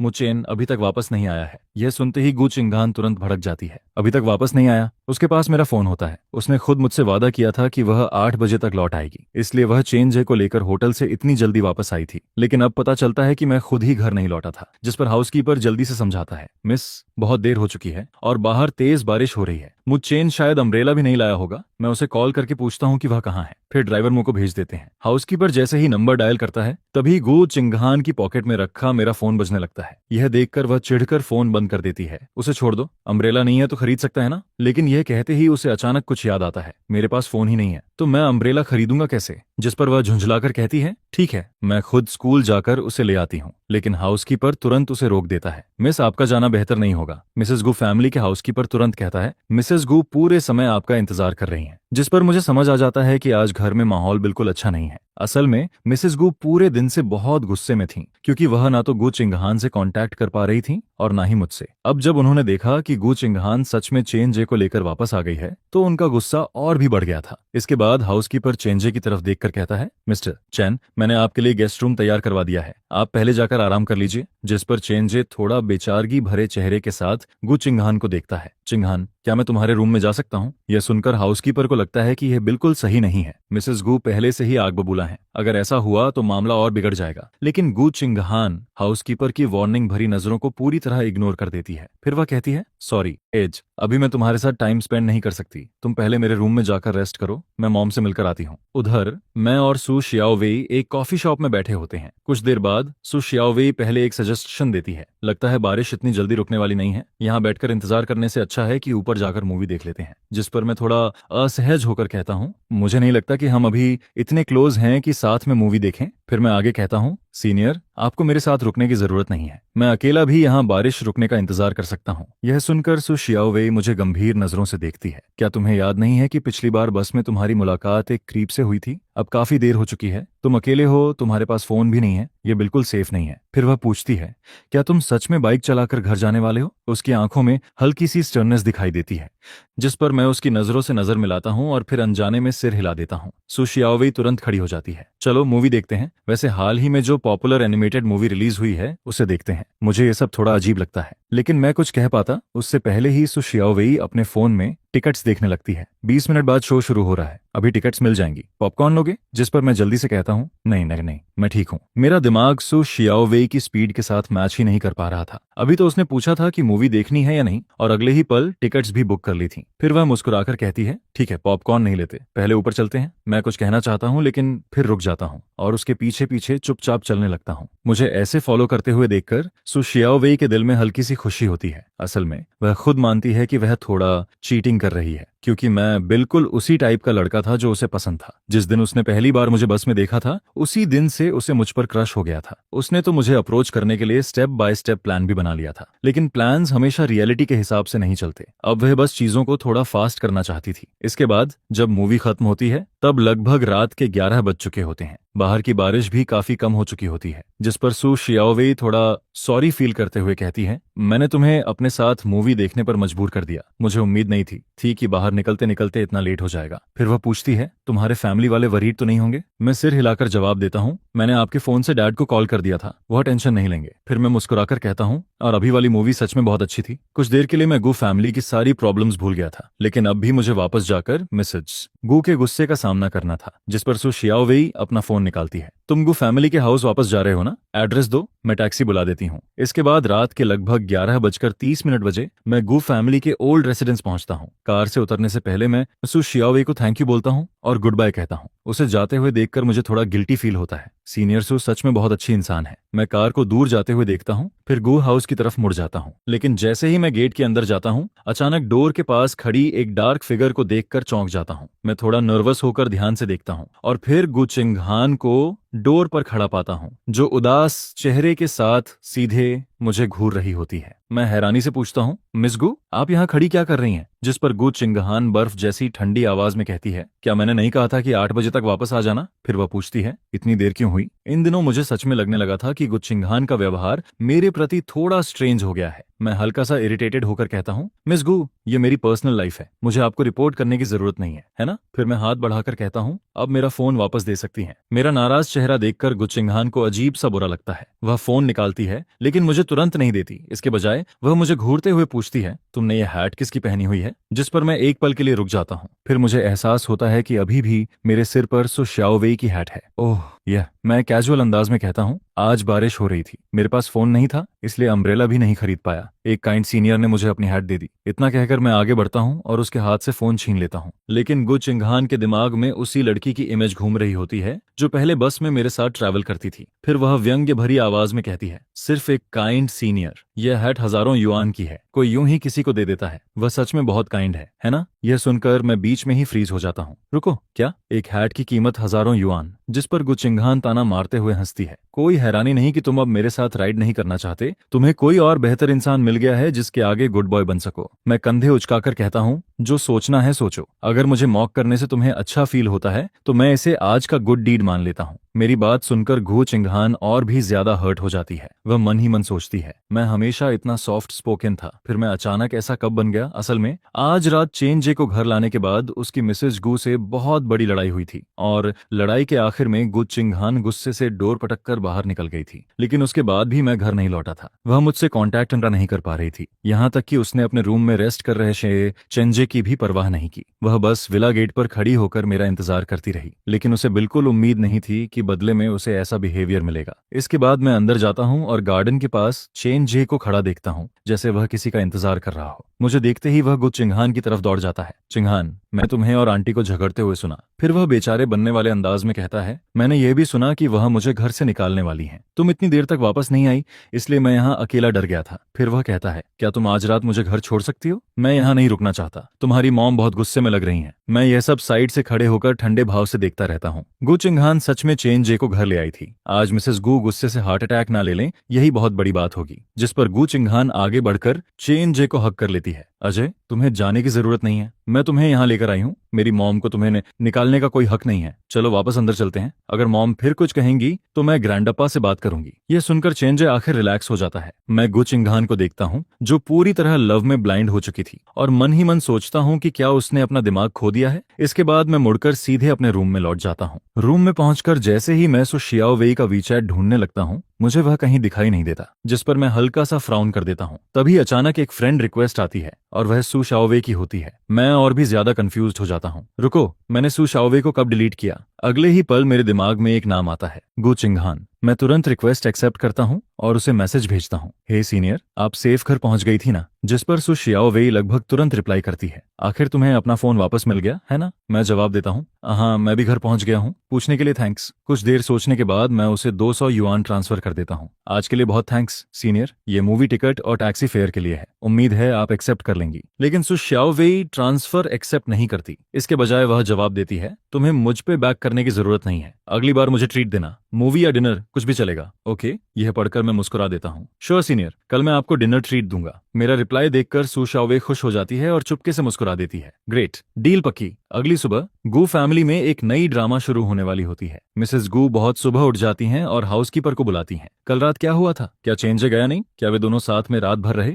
जिस पर बटर मजबूरी में सिर हिला देता है। मिस ने मिस्टर चेन को भेजने नहीं दिया? यह सुनते ही मिसेस गु गुस्से से कांप उठती हैं और उनका चेहरा पीला पड़ जाता है। चिंगहन किसी को डेट करे, इसमें कोई प्रॉब्लम नहीं है, लेकिन वह प्रेग्नेंट नहीं हो सकती। चेन जी का फादर जल्द ही जेल जाने वाला है। ऐसे फैमिली में शादी करना बैड लक से कम नहीं होगा। मेरा ग्रैंड चाइल्ड ऐसा नहीं हो सकता जिसका ग्रैंडफादर प्रिजन जा चुका हो। मिसेस गु काफी देर तक सोचती रहती हैं, फिर अचानक सिर उठाती हैं। फैमिली डॉक्टर के पास जाओ और कुछ मेडिसिन लेकर आओ। उधर जब मैं अपने रूम से बाहर निकलता हूँ तब गलती से कुछ मेड्स की धीमी बातचीत सुन लेता हूँ। मैडम आज काफी गुड मूड में लग रही हैं। मुझे तो लगा था कि जब मिस्टर चेन नीचे आ गए, मुझे लगा था मैडम उन्हें देखते ही गुस्सा हो जाएंगी, लेकिन मैंने बिल्कुल उम्मीद नहीं की थी कि वे दोनों साथ बैठकर ब्रेकफास्ट करेंगे। यह बातें सुनकर मेरी आंखों में एक कॉम्प्लेक्स एक्सप्रेशन उभर आता है। अपनी पिछली लाइफ में गु चिंगहान कभी चेनजे को घर नहीं लाई थी, यहाँ तक कि दोनों विदेश जाने के बाद भी कभी ऑफिशियल कपल नहीं बने थे। उसके ज्यादा समय बाद नहीं, गु चिंगहान ने मुझे डेट करना शुरू कर दिया था, और जब रिलेशनशिप शुरू होने के बाद मैं पहली बार जू फैमिली के ओल्ड हाउस गया था, तब मिसेस गु ने भी मेरे साथ बहुत पोलाइट बिहेवियर किया था और मुझे डिनर के लिए रुकने को कहा था। उस समय मुझे लगा था कि मिसेस गु ने सच में मुझे एक्सेप्ट कर लिया है, लेकिन बाद में पता चला कि उन्होंने मेरी हेल्थ को नुकसान पहुंचाया था। और जब गु चिंगहान को सच्चाई का पता चला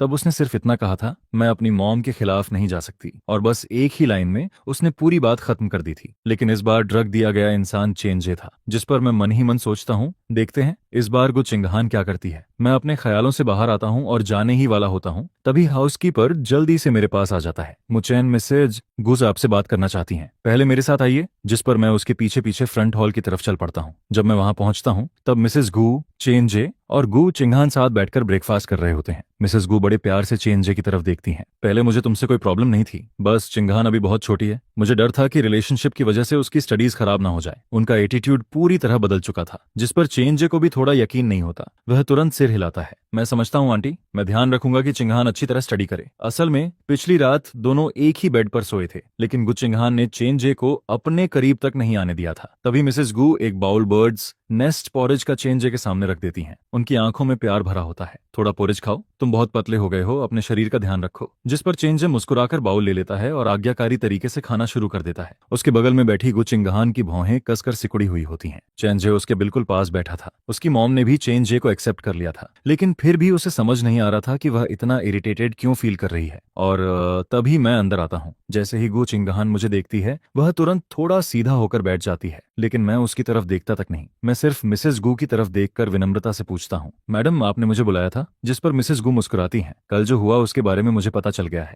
चिंगहान ने तुम्हारा फोन सिर्फ इसलिए छीन लिया था ताकि तुम उसकी क्लास मॉनिटरिंग वाली फोटोज ना भेज सको, सही है ना? मैं शांत भाव से सिर हिला देता हूँ। यह सुनकर गु चिंगहान नाराज हो जाती है। मॉम, क्या आप इसे फिर से मुझ पर नजर रखने के लिए कहने वाली हैं? लेकिन मिसेस गु सिर हिलाती हैं। बिल्कुल नहीं, मैं बस ये कहना चाहती थी कि तुम्हें मुचेन के साथ ऐसा बिहेवियर नहीं करना चाहिए। बिना वजह उसका फोन क्यों छीन लिया? फोन ना होना बहुत इनकन्वीनियंट होता है। इतना कहकर मिसेस गु एक नया फोन निकालती हैं। मैंने देखा कि तुम्हारे फोन की स्क्रीन टूट गई है, इसलिए मैंने तुम्हारे लिए नया फोन खरीदा है, और ये पिछले कुछ दिनों में चिंगाहान पर नजर रखने के लिए थैंक यू गिफ्ट भी समझ लो। आज से तुम्हें उस पर नजर रखने की जरूरत नहीं है। अब चेंजे मेरी तरफ से उस पर नजर रखेगा। जिस पर बर्ड्स नेस्ट पोरेज खत्म कर चुका चेंजे मीठी मुस्कान के साथ कहता है, डोंट वरी आंटी, मैं जरूर इसे अच्छी तरह स्टडी करवाऊंगा। यह सुनकर मैं मन ही मन ठंडी हंसी हंसता हूँ, लेकिन ऊपर से विनम्र बना रहता हूँ। थैंक यू मैडम, अब मैं स्कूल जा रहा हूँ, आने रहा हूँ। मेरी बात सुनते ही गु चिंगहान भी जल्दी से खड़ी हो जाती है। उसकी हरकतों में हल्की सी जल्दबाजी होती है। लेट हो रहा है, मुझे भी स्कूल जाना है। जिस पर चेंजे भी खड़ा हो जाता है, लेकिन अगले ही पल वह अपना पेट पकड़ लेता है। उसका चेहरा तुरंत पीला पड़ जाता है। क्विंगहान, मेरा पेट बहुत दर्द कर रहा है। यह सुनकर गु चिंगहान घबरा जाती है। घबराओ मत, मैं अभी तुम्हें हॉस्पिटल लेकर चलती हूँ। फिर वह जल्दी से ड्राइवर को आवाज देती है, ड्राइवर जल्दी करो, हमें हॉस्पिटल ले चलो।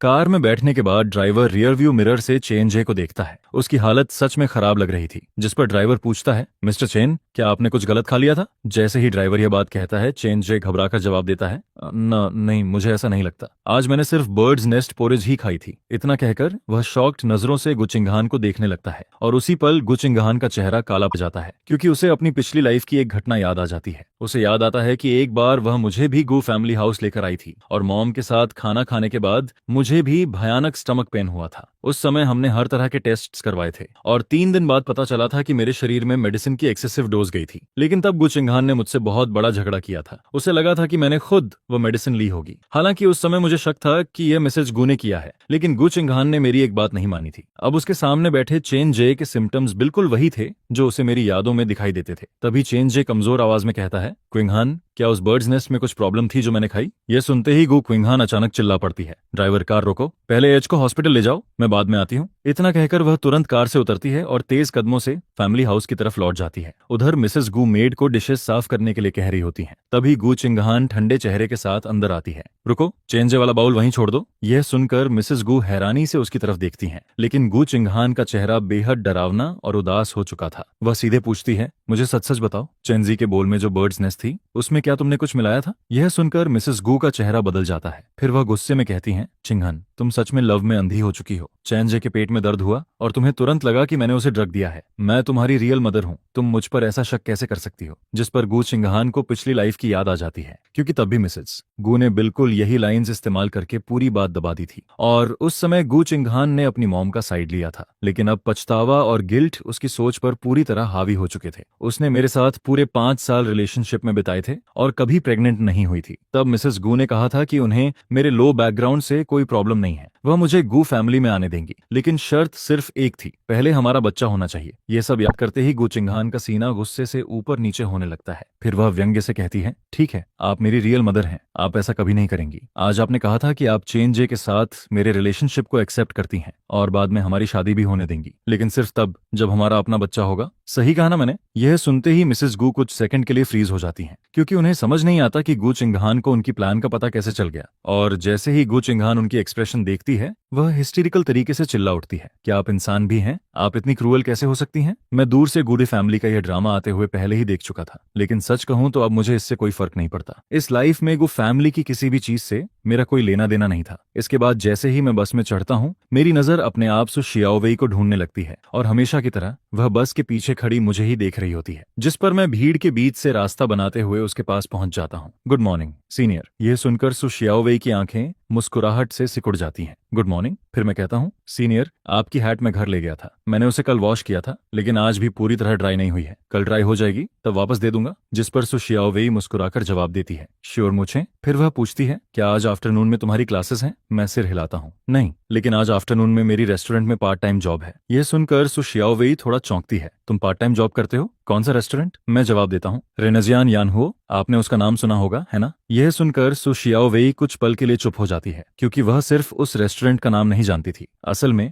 वह रेस्टोरेंट उसकी मॉम का था। इसके बाद जब हम बस से उतरते हैं, तब सु शियाओवेई एक और सवाल पूछती है, क्या अब से तुम हर रात रेनेजियान यानहुओ में वर्क करोगे? मैं सिर हिलाकर जवाब देता हूँ, हाँ, मेरी शिफ्ट रात 7 बजे से 9 बजे तक होती है। जिस पर सु शियाओवेई बस चुपचाप सिर हिला देती है और कुछ नहीं कहती। इसके बाद हम दोनों अलग अलग होकर अपने अपने स्कूल की तरफ निकल जाते हैं। पूरे दिन गु चिंगहान स्कूल नहीं आती, और मुझे पूरा यकीन था कि अगले कुछ दिनों तक भी वह नहीं आने वाली, क्योंकि चेनजे को कम से कम 3 दिन हॉस्पिटल में रहना था और उसके बाद उसे अपनी मॉम के साथ विदेश जाना था। पिछली लाइफ में गु चिंगहान कई सालों सालों तक चेंजे के बिना बताए चले जाने की बात नहीं भूल पाई थी, लेकिन इस बार उसे प्रॉपर गुड बाय कहने का मौका मिल जाएगा। जब क्लासेस खत्म होती हैं तब शेन हाओशुआन फिर से गॉसिप लेकर मेरे पास आ जाता है। मैंने गॉसिप ग्रुप में सुना है कि साइंस एंड इंजीनियरिंग यूनिवर्सिटी वाला चेनजी ऑफिशियली गु चिंगहान को डेट कर रहा है। किसी ने उन्हें गु फैमिली हॉस्पिटल में साथ देखा था। फिर वह धीरे धीरे आवाज कम करता है और मेरे कान के पास आकर फुसफुसाता है, रिमर है कि चेनजे ने कोई मेडिसिन ली थी और उसी की वजह से उसे एलर्जी हो गई,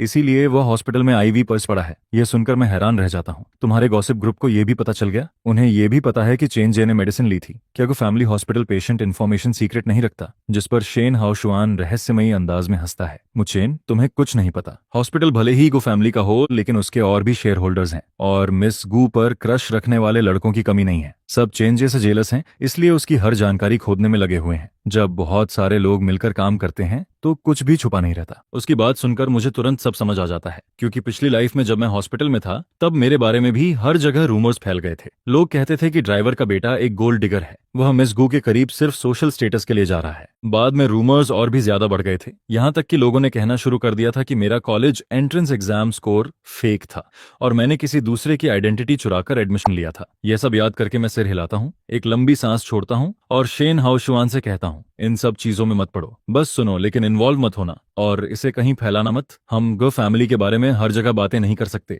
जिस पर शेन हाओशुआन सिर हिलाता है और अपने फोन की तरफ देखते हुए कहता है, मेरी चिंता मत करो, मुझे पता है मैं क्या कर रहा हूँ। इसके बाद गु चिंगहान ना तो स्कूल आती है और ना ही घर लौटती है, जिसकी वजह से मेरे अगले 2 दिन काफी पीसफुल गुजरते हैं। लेकिन ज्यादा समय नहीं बीतता और मेरी मुलाकात फिर से गु चिंगहान से हो जाती है। इस बार वह रेंजन यनहुओ रेस्टोरेंट में होती है, जहां मैं पार्ट टाइम जॉब करता हूँ। मैं ब्लैक सर्वर यूनिफॉर्म पहने हुए प्लेट्स और टेबल वेयर साफ कर रहा होता हूँ। उसी समय गु चिंगहान, सोंग यूतोंग और चू रोयाओ के साथ रेस्टोरेंट में आती है और फिर वे तीनों प्राइवेट रूम की तरफ बढ़ने लगती हैं। रास्ते में गु चिंगहान की नजर यूं ही इधर उधर घूमती है और अचानक मुझ पर पड़ जाती है, जहां मैं प्लेट्स उठाए खड़ा होता हूं। यह देखकर सोंग यूतोंग शॉक हो जाती है। चिंगहान, मुचेन सच में यहाँ पार्ट टाइम जॉब करता है? क्या उसे सच में पैसों की इतनी जरूरत है? जिस पर चू रोयाओ उसे कोहनी मारती है, तुम इतना क्यों बोलती हो, जल्दी चलो। सोंग यूतोंग एक नजर गु चिंगहान की तरफ देखती है और समझ जाती है कि उसका मूड अभी बहुत खराब है, इसलिए वह आगे कुछ नहीं कहती। असल में गु चिंगहान के पिछले 2 दिन बहुत मुश्किल रहे थे। चेंज हॉस्पिटल में था और 2 दिनों से लगातार आईवी ड्रिप्स पर था।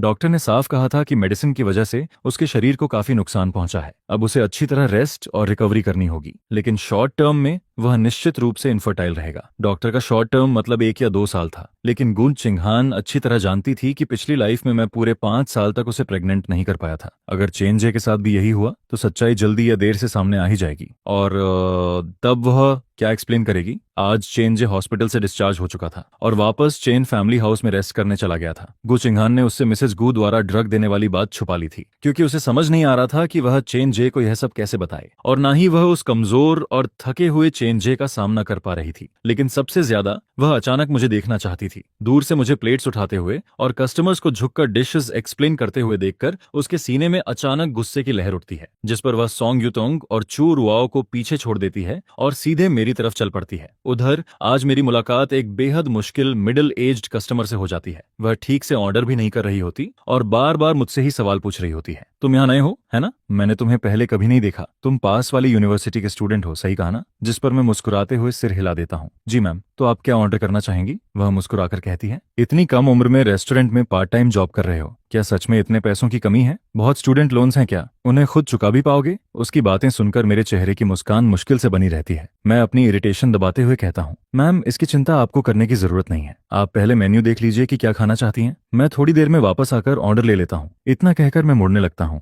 लेकिन तभी वह कस्टमर फिर बोल पड़ती है, अरे रुको, मैंने कब कहा कि मैं ऑर्डर नहीं करूंगी? ये कैसा सर्विस है? मैं यहाँ 2 दिन से काम कर रहा था और ये पहली बार था जब मुझे इतना डिफिकल्ट कस्टमर मिला था। जिस पर मैं सुपरवाइजर को बुलाने ही वाला होता हूँ, तभी गु चिंगहान ठंडे चेहरे के साथ वहां पहुंच जाती है और अचानक उस महिला की टेबल को लात मार देती है। धड़ाम, पूरा वुडन टेबल पलट जाता है। यह देखकर मैं 2 कदम पीछे हट जाता हूँ और शॉक्ड होकर गु चिंगहान को देखता हूँ। मिस गु, आप क्या कर रही हैं? मैं तुरंत उसकी तरफ बढ़ता हूँ ताकि उसे बाहर ले जा सकूं, लेकिन गु चिंगहान मेरे सामने खड़ी हो जाती है। फिर वह उस मिडिल एज्ड वुमन को घूरते हुए कहती है, अगर खाना है तो ठीक से खाओ और अगर नहीं खाना तो यहाँ से निकल जाओ। यह सुनते ही वह महिला गुस्से में खड़ी हो जाती है, फिर उंगली दिखाकर चिल्लाती है, तुम्हें क्या प्रॉब्लम है अगर मैं खाना खा रही हूँ? मेरी टेबल को लात मारने की हिम्मत कैसे हुई? तुम जानती भी हो मैं कौन हूँ उस महिला के साथ उसकी दो फ्रेंड्स भी होती हैं और तीनों गुस्से में गु चिंगहान की तरफ बढ़ जाती हैं। लेकिन गु चिंगहान कई दिनों से अपना गुस्सा दबाकर बैठी हुई थी और इस बार उसका खुद को कंट्रोल करने का बिल्कुल मूड नहीं था। बिना एक शब्द बोले वह सीधे पंच मारती है। धड़ाम। उसका मुक्का सीधा उस महिला के चेहरे पर लगता है, जिस पर मैं पूरी तरह स्टैंडर्ड रह जाता हूँ और अगले ही पल फुल ऑन फाइट शुरू हो जाती है। उधर सोंग युतोंग और चू रुआओ भी यह सब देख लेती हैं। सोंग युतोंग जोर से गाली देती है और बिना सोचे समझे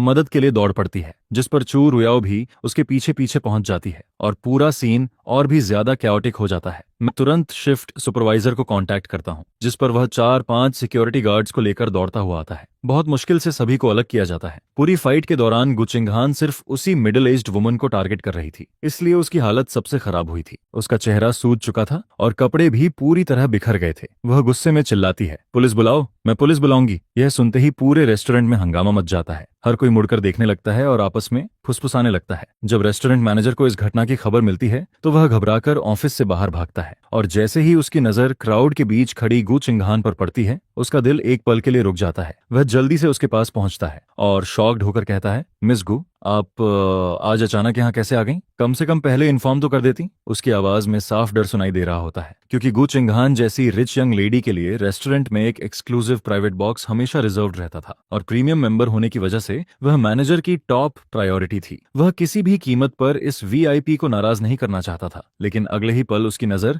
गु चिंगहान पर पड़ती है और उसका चेहरा एकदम सफेद पड़ जाता है। उसके माथे पर कोल्ड स्वेट आ जाता है, क्योंकि गु चिंगहान के बाल और कपड़े दोनों बिखरे हुए होते हैं और साफ दिखाई दे रहा होता है कि वह अभी अभी फाइट करके निकली है। जिस पर मैनेजर के मन में एक ही सवाल आता है, आखिर इतनी हिम्मत किसकी हुई कि उसने गु फैमिली की एल्डेस्ट डॉटर पर हाथ उठाया? उसका दिल तेजी से धड़कने लगता है। फिर वह हकलाते हुए पूछता है, यह आखिर यहाँ हुआ क्या है? उसकी आवाज पैनिक और वरी से भरी होती है, क्योंकि वह अच्छी तरह जानता था कि गु चिंगहान मिसेस गु की आंखों का तारा है। अगर मिसेस गु को पता चला कि उनकी बेटी यहाँ फाइट में शामिल हुई और उसके मुंह पर चोट भी लगी है, तो नतीजे बहुत बुरे होंगे। वह शायद खुद यहाँ आ जाएंगी और जवाब मांगेंगी। तभी वह मिडिल एज्ड वुमन फिर चिल्लाने लगती है, तो तुम रेस्टोरेंट मैनेजर हो? बहुत बढ़िया, तुम सही समय पर आए हो। मैं यहाँ आराम से खाना खा रही थी, लेकिन तुम्हारे वेटर ने मुझे इग्नोर किया और फिर उसके फ्रेंड ने मुझ पर पंचेस और किक्स बरसा दिए। मैं पुलिस बुलाऊंगी और तुम सब पर केस करूंगी। यह सुनकर मैनेजर भौहें सिकोड़ता है और मेरी तरफ देखता है। मैं एक्सप्लेन करने ही वाला होता हूँ कि गु चिंगहान मेरे सामने आकर खड़ी हो जाती है। फिर वह उस महिला को ठंडी नजरों से देखकर कहती है, इसका वेटर से क्या लेना देना है? मैं तुम्हें मारना चाहती थी क्योंकि तुम बहुत इरिटेटिंग लग रही थी। केस करना है तो कर लो, देखते हैं क्या कर पाती हो। जिस पर सोंग युतोंग भी भौहें चढ़ाती है। वह तुरंत फोन निकालती है, ठीक है, बहुत हो गया, मैं अभी अपने लॉयर को बुलाती हूँ, वह आकर तुमसे डील करेगा। हमें भूख लगी है, हम अब खाना खाने जा रहे हैं। रेस्टोरेंट मैनेजर अच्छी तरह जानता था कि इन लड़कियों से पंगा लेना आसान नहीं है, इसलिए वह तुरंत फैसला करता है और सिक्योरिटी गार्ड्स को उन 3 महिलाओं को बैक ऑफिस ले जाने का आदेश देता है। इसके बाद वह मेरी तरफ मुड़ता है और थोड़ा सख्त होकर कहता है, इधर आओ, ध्यान से सुनो, मिस गु का प्रॉपर केयर करना, किसी तरह की गलती नहीं होनी चाहिए, समझे? जिस पर मैं तुरंत सिर हिलाता हूँ, जी मैनेजर। मेरा जवाब सुनकर मैनेजर थोड़ी राहत की सांस लेता है। फिर उन 3 घायल महिलाओं के पीछे ऑफिस की तरफ चला जाता है, क्योंकि वह जानता था कि इस मामले को किसी भी कीमत पर बड़ा नहीं होने देना चाहिए, वरना रेस्टोरेंट की रेपुटेशन को भारी नुकसान पहुंचेगा। और सबसे बड़ी बात, वह गु फैमिली को नाराज करने की हिम्मत नहीं कर सकता था। इसलिए अभी सबसे अच्छा सॉल्यूशन यही था कि उन 3 कस्टमर्स को कंपेंसेशन देकर मामला जल्दी खत्म किया जाए। जरूरत पड़े तो ज्यादा पैसे दे दिए जाएं, लेकिन गु फैमिली से दुश्मनी ना ली जाए। असल में रेनेजियान यानाहुओ रेस्टोरेंट सिर्फ मेंबरशिप वाले लोगों के लिए था और यहाँ प्राइवेसी प्रोटेक्शन इतनी अच्छी थी कि कई रिच पीपल और सेलिब्रिटीज यहाँ मीटिंग्स और डिनर के लिए आते थे। यहाँ के मीटिंग रूम्स का रेंट ही 5 अंकों में होता था और बहुत से लोग बिजनेस कनेक्शंस या सेलिब्रिटी कॉन्टैक्ट्स बनाने के लिए यहाँ अपनी लक ट्राई करते थे। अगर बाहर यह खबर फैल गई कि रेस्टोरेंट के अंदर किसी मेंबर की पिटाई हो गई,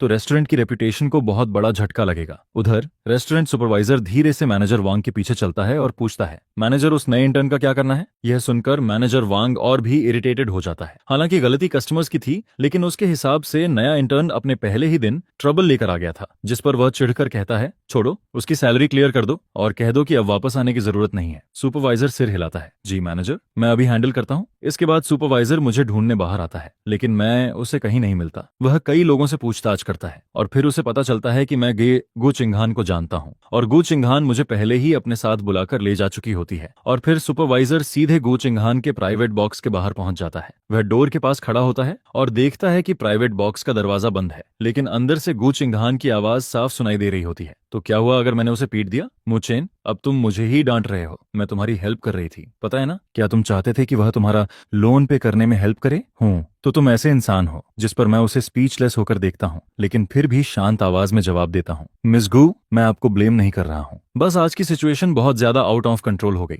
जब मैं वापस जाऊंगा तो मैडम फिर मुझसे सवाल करेंगी। जैसे ही मैं मैडम गू का नाम लेता हूँ, गु चिंगहान अचानक जोर से टेबल पर हाथ मारती है। धड़ाम, पूरा टेबल हिल जाता है, जिस पर सोंग युतोंग भौहें सिकोड़ती है। क्विंगहान काम डाउन। लेकिन गु क्विंगहान ठंडी हंसी हंसती है। फिर वह सीधे मेरी तरफ देखकर पूछती है, चिन, क्या तुम सच में मेरी मॉम की इतनी बात मानते हो? वह जो कहती हैं तुम वही करते हो? मुझे इतना ओबीडियंट और वेल बिहेव्ड देखकर गु चिंगहान अंदर ही अंदर गुस्से से जल रही होती है। वह मन ही मन सोचती है, काश मुचेन रीबॉर्न होता। उसे पता होता कि पिछली लाइफ में मैडम गू ने उसके साथ क्या किया था, कैसे उन्होंने उसकी बॉडी को डैमेज किया था और उसे इनफर्टाइल बना दिया था। अगर उसे यह सब पता होता तो वह आज कभी मैडम गू की बात नहीं मानता। जिस पर मैं शांत चेहरे के साथ जवाब देता हूँ, मैं मैडम की बात नहीं मान रहा, मैं सिर्फ इरिटेटेड हूँ, क्योंकि मैं नहीं चाहता कि मैडम बार बार मेरे पीछे पड़े। इसलिए मैं उम्मीद करता हूँ कि आप मेरे आसपास ट्रबल क्रिएट ना करें। फिर मैं सीधे उसकी आंखों में देखकर कहता हूँ, गु चिंगहान, मुझे सच में फर्क नहीं पड़ता कि आप क्या करती हैं। अगर आप मुझसे दूर रहें तो मेरे लिए वही परफेक्ट होगा। यह सुनते ही गु चिंगहान की आंखें लाल हो जाती हैं, उनमें आंसू चमकने लगते हैं। फिर वह धीमी आवाज में कहती है, तुम ये सब सिर्फ मुझे हर्ट करने के लिए बोल रहे हो, मुझे इस पर यकीन नहीं है। वह मन ही मन सोचने लगती है, मैं हमेशा उसका ख्याल रखती थी, उसे देर रात तक जागने से रोकती थी, उसे ड्रिंक करने से रोकती थी, उसे मॉम से सीधे टकराने से रोकती थी। मैं उसकी कितनी केयर करती थी। जब वो हॉस्पिटल में एडमिट था तब मैं दिन रात उसके पास रही थी, मेरे दिल में उसके लिए जगह थी, मैं उसकी इतनी केयर करती थी। फिर गु चिंगहान मेरी तरफ देखते हुए कहती है, तुम जानबूझकर मुझे अपसेट करने के लिए ऐसा बोल रहे हो, है ना मुचेन? जिस पर मैं ब्लैंक एक्सप्रेशन के साथ जवाब देता हूँ, आप जो चाहें सोच सकती हैं मिस गू, मैं अभी शिफ्ट पर हूँ, मुझे वापस काम पर जाना है। इतना कहकर मैं डोर खोलता हूँ और बाहर निकल जाता हूँ। जैसे ही बाहर आता हूँ, मेरी नजर हॉलवे में खड़े रेस्टोरेंट मैनेजर पर पड़ती है, जिस पर मैनेजर थोड़ा ऑकवर्ड होकर पूछता है, मुचेन, तुम मिस गू को जानते हो? मैं भी ऑकवर्ड होकर सिर हिलाता हूँ। वह मेरी क्लासमेट है। लेकिन मैनेजर को साफ लग रहा था कि हमारा रिलेशनशिप सिर्फ क्लासमेट्स से कहीं ज्यादा कॉम्प्लिकेटेड है। फिर भी वह ज्यादा सवाल नहीं पूछता, इसके बजाय परेशान चेहरे के साथ कहता है, मुचेन, आज जो हुआ उससे रेस्टोरेंट की रेपुटेशन को बहुत नुकसान पहुंचा है। बॉस को अभी पता नहीं चला है, लेकिन जल्दी ही पता चल जाएगा और तब हमें अकाउंटेबिलिटी देनी पड़ेगी। फिर वह थोड़ा रुककर कहता है, तुम इंटर्न हो, इसलिए तुम्हें रिस्पॉन्सिबिलिटी लेने की जरूरत नहीं है, लेकिन शायद अब तुम यहाँ काम नहीं कर पाओगे। मैनेजर ने बहुत पोलाइट तरीके से बात कही थी, लेकिन मैं उसका मतलब समझ गया था। मैंने यहाँ सिर्फ 2 दिन काम किया था और अब मुझे फायर कर दिया गया था। ये अनएक्सपेक्टेड था, लेकिन कहीं ना कहीं रीजनेबल भी था। ये मेरी पहली पार्ट टाइम जॉब थी। मैंने कभी नहीं सोचा था कि इसका एंड ऐसे होगा। कुछ देर के लिए मैं फ्रस्ट्रेटेड फील करता हूँ, लेकिन जल्दी ही खुद को संभाल लेता हूँ। फिर मैनेजर की तरफ देखकर ईमानदारी से कहता हूँ, सर, मुझे बहुत सॉरी है, आपने मुझे हायर किया और मैंने उल्टा आपके लिए ट्रबल क्रिएट कर दिया। जिस पर मैनेजर तुरंत हाथ हिलाता है, अरे नहीं, कोई बात नहीं, तुम्हें सॉरी बोलने की जरूरत नहीं है। हम सब जानते हैं कि इसमें तुम्हारी गलती नहीं है, लेकिन हमारे पास चॉइस नहीं है। हमारे सभी मेंबर्स पावरफुल बैकग्राउंड से आते हैं। सर्विस इंडस्ट्री में कभी कभी अनफेयर ट्रीटमेंट सहना ही पड़ता है। फिर वह हल्की मुस्कान के साथ कहता है, कुछ सर्विस इंडस्ट्रीज तो एम्प्लॉयज के लिए स्पेशल ग्रीवांस अवार्ड तक रखती हैं। अब सोच लो कि उन्हें रोज कितना कुछ सहना पड़ता होगा। उधर प्राइवेट रूम के अंदर माहौल बेहद भारी हो चुका था। डिम येलो लाइट पूरे रूम को और ज्यादा डिप्रेसिंग बना रही थी। गु चिंगहान का चेहरा आइसबर्ग की तरह ठंडा था, जैसे वह किसी भी समय फट पड़ने वाली हो। अभी अभी हुई फाइट की वजह से उसकी मुट्ठी के अंगूठे और उंगली के बीच की स्किन फट चुकी थी। वहां से ब्राइट रेड ब्लड धीरे धीरे निकल रहा था, जो देखने में काफी डरावना लग रहा था। इसके अलावा उसके मुंह के कोने पर भी डार्क ब्रूस था। फाइट के दौरान किसी का पंच वहां लगा था। अब वह हिस्सा हल्का सूज चुका था, जिससे वह और भी खराब दिख रहा था। यह देखकर वेटर जल्दी से आइस क्यूब्स लेकर आता है और सावधानी से उसके सामने रख देता है, ताकि वह स्वेलिंग कम कर सके। वहीं सोंग यूतोंग और चू रुओयाओ उसके पास खड़ी होती हैं। उनके हाथों और गर्दन पर भी स्क्रैच मार्क्स दिखाई दे रहे होते हैं, जो अभी हुई फाइट की याद दिला रहे थे। लेकिन उनकी हालत गु चिंगहान से काफी बेहतर थी, क्योंकि गु चिंगहान की चोटें सीधे उसके चेहरे पर थीं, जिसकी वजह से वे तुरंत नजर आ रही थीं। अगर किसी ने सोंग यूतोंग और चू रुओयाओ के स्क्रैच मार्क्स न देखे होते तो शायद कोई गेस भी नहीं कर पाता कि वे अभी फाइट करके आई हैं। तभी गु चिंगहान आइस क्यूब उठाती है और कैजुअल तरीके से उसे टेबल पर फेंक देती है। टक, आइस क्यूब टेबल से टकराता है और क्वाइट रूम में वह आवाज बहुत तेज सुनाई देती है। इसके बाद उसका चेहरा और ज्यादा ग्लूम हो जाता है। फिर वह ठंडी आवाज में कहती है, उसने साफ देखा था कि मैंने उसके लिए फाइट की। मैं इतनी बुरी तरह हर्ट हो गई, लेकिन उसने मुझे मेडिसिन तक नहीं दी। उसकी आवाज फ्रस्ट्रेशन और अनविलिंगनेस से भरी होती है। फिर वह आइस क्यूब की तरफ देखते हुए कहती है, यह आइस क्यूब भी किसी और वेटर ने लाकर दी है। वह शुरू से आखिर तक एक बार भी नहीं आया। यह सोचकर गु चिंगहान के सीने पर जैसे कोई भारी पत्थर रख दिया गया हो। उसे बेहद अनकंफर्टेबल फील हो रहा था और फिर उसके विचार अनजाने में पिछली लाइफ की तरफ चले जाते हैं। उसे याद आता है कि उसी समय में मैं उससे कितना चिपका रहता था। अगर उसे हल्की सी भी चोट लग जाती थी तो मैं घबरा जाता था, मेरी आंखें लाल हो जाती जाती थीं और कभी कभी आंसू भी निकल आते थे। मैं तुरंत मेडिसिन खरीदने भागता था और वापस आकर बड़ी सावधानी से उसकी चोटों पर मेडिसिन लगाता था, इतनी जेंटल मूवमेंट्स के साथ कि उसे जरा सा भी दर्द ना हो। यहाँ तक कि जब मैडम गोनिगू उसे बुरी तरह डांटती थी तब भी मैं डोर के बाहर चुपचाप इंतजार करता था, और जैसे ही वह बाहर आती थी मैं उसे सॉफ्ट वॉइस में कंफर्ट करता था, उसे वार्म अप देता था। तब मैं पार्ट टाइम जॉब भी नहीं करता था, मेरी लाइफ सिंपल और प्योर थी, मेरी आंखों और दिल में सिर्फ वही थी। तभी अचानक गु चिंगहान के दिमाग में एक ख्याल आता है, क्या इस लाइफ में इतने चेंजेस इसलिए हुए हैं क्योंकि मुझ चेन भी रिबॉर्न हुआ है? जैसे ही यह थॉट आता है वह तुरंत उसे रिजेक्ट कर देती है। नहीं, ये इम्पॉसिबल है, वह मन ही मन सोचती है। अगर मैं रिबॉर्नन होता तो मैडम गु से इतनी नफरत होने के बावजूद कभी गु फैमिली में नहीं रहता और ना ही मैडम गु की बात मानता। उसी समय सॉन्ग युतोंग गु चिंगहान की तरफ देखकर भौहें सिकोड़ती है। चिंगहान, आज तुम सच में बहुत इम्पल्सिव थी। तुम जानती हो ना, ये रेस्टोरेंट सो फैमिली का है। अगर उन्होंने तुम्हारे डैड तक बात पहुंचा दी तो बहुत बड़ी प्रॉब्लम हो जाएगी। उसकी आवाज में वरी और कंप्लेन दोनों होते हैं। यह सुनते ही गु चिंगहान थोड़ी देर के लिए स्टनड रह जाती है, फिर सरप्राइज के साथ पूछती है, यह रेस्टोरेंट सो फैमिली का है? उसी पल उसके दिमाग में सु शियाओवेई की इमेज उभर आती है, जिस पर वह तुरंत पूछती है, कौन सा सु फैमिली? क्या वही सु फैमिली जिससे सु शियाओवेई आती है? सॉन्ग युतोंग सिर हिलाती है। उनका फैमिली जनरेशन से कैटरिंग चेन्स चला रहा है, इसलिए हाइचेंग की कैटरिंग कंपनीज के बारे में उसे लगभग सब पता है। फिर वह थोड़ा झुककर धीमी आवाज में कहती है, सु फैमिली का main business AI and new energy है। इन फील्ड्स में उनका नाम बहुत बड़ा है, लेकिन कुछ साल पहले उन्होंने अचानक ग्रेन और कैटरिंग इंडस्ट्री में इन्वेस्ट करना शुरू कर दिया। मैंने सुना है कि फैमिली का कोई जूनियर मेंबर इसे पसंद करता था। इस रेस्टोरेंट में भी उनका इन्वेस्टमेंट है। पता नहीं इसका सु शियाओवेई से कोई कनेक्शन है या नहीं। आखिर उसका सरनेम भी सु ही है। हालांकि दुनिया में कोइंसिडेंसेस भी होते हैं। यह सुनकर चू रुआओ भौहें सिकोड़ती है, फिर थोड़ा हिचकिचाते हुए कहती है, मुझे नहीं लगता ऐसा हो सकता है। सु फैमिली का बिजनेस इतना बड़ा है, वे इतने वेल्थी हैं, क्या वे अपने चाइल्ड को एग्रोनॉमी पढ़ने देंगे? मैंने तो सुना है कि सु शियाओवेई पीनट्स ग्रो करती है। दोनों चीजों में बहुत बड़ा गैप है। उसकी समझ के मुताबिक रिच फैमिली किड्स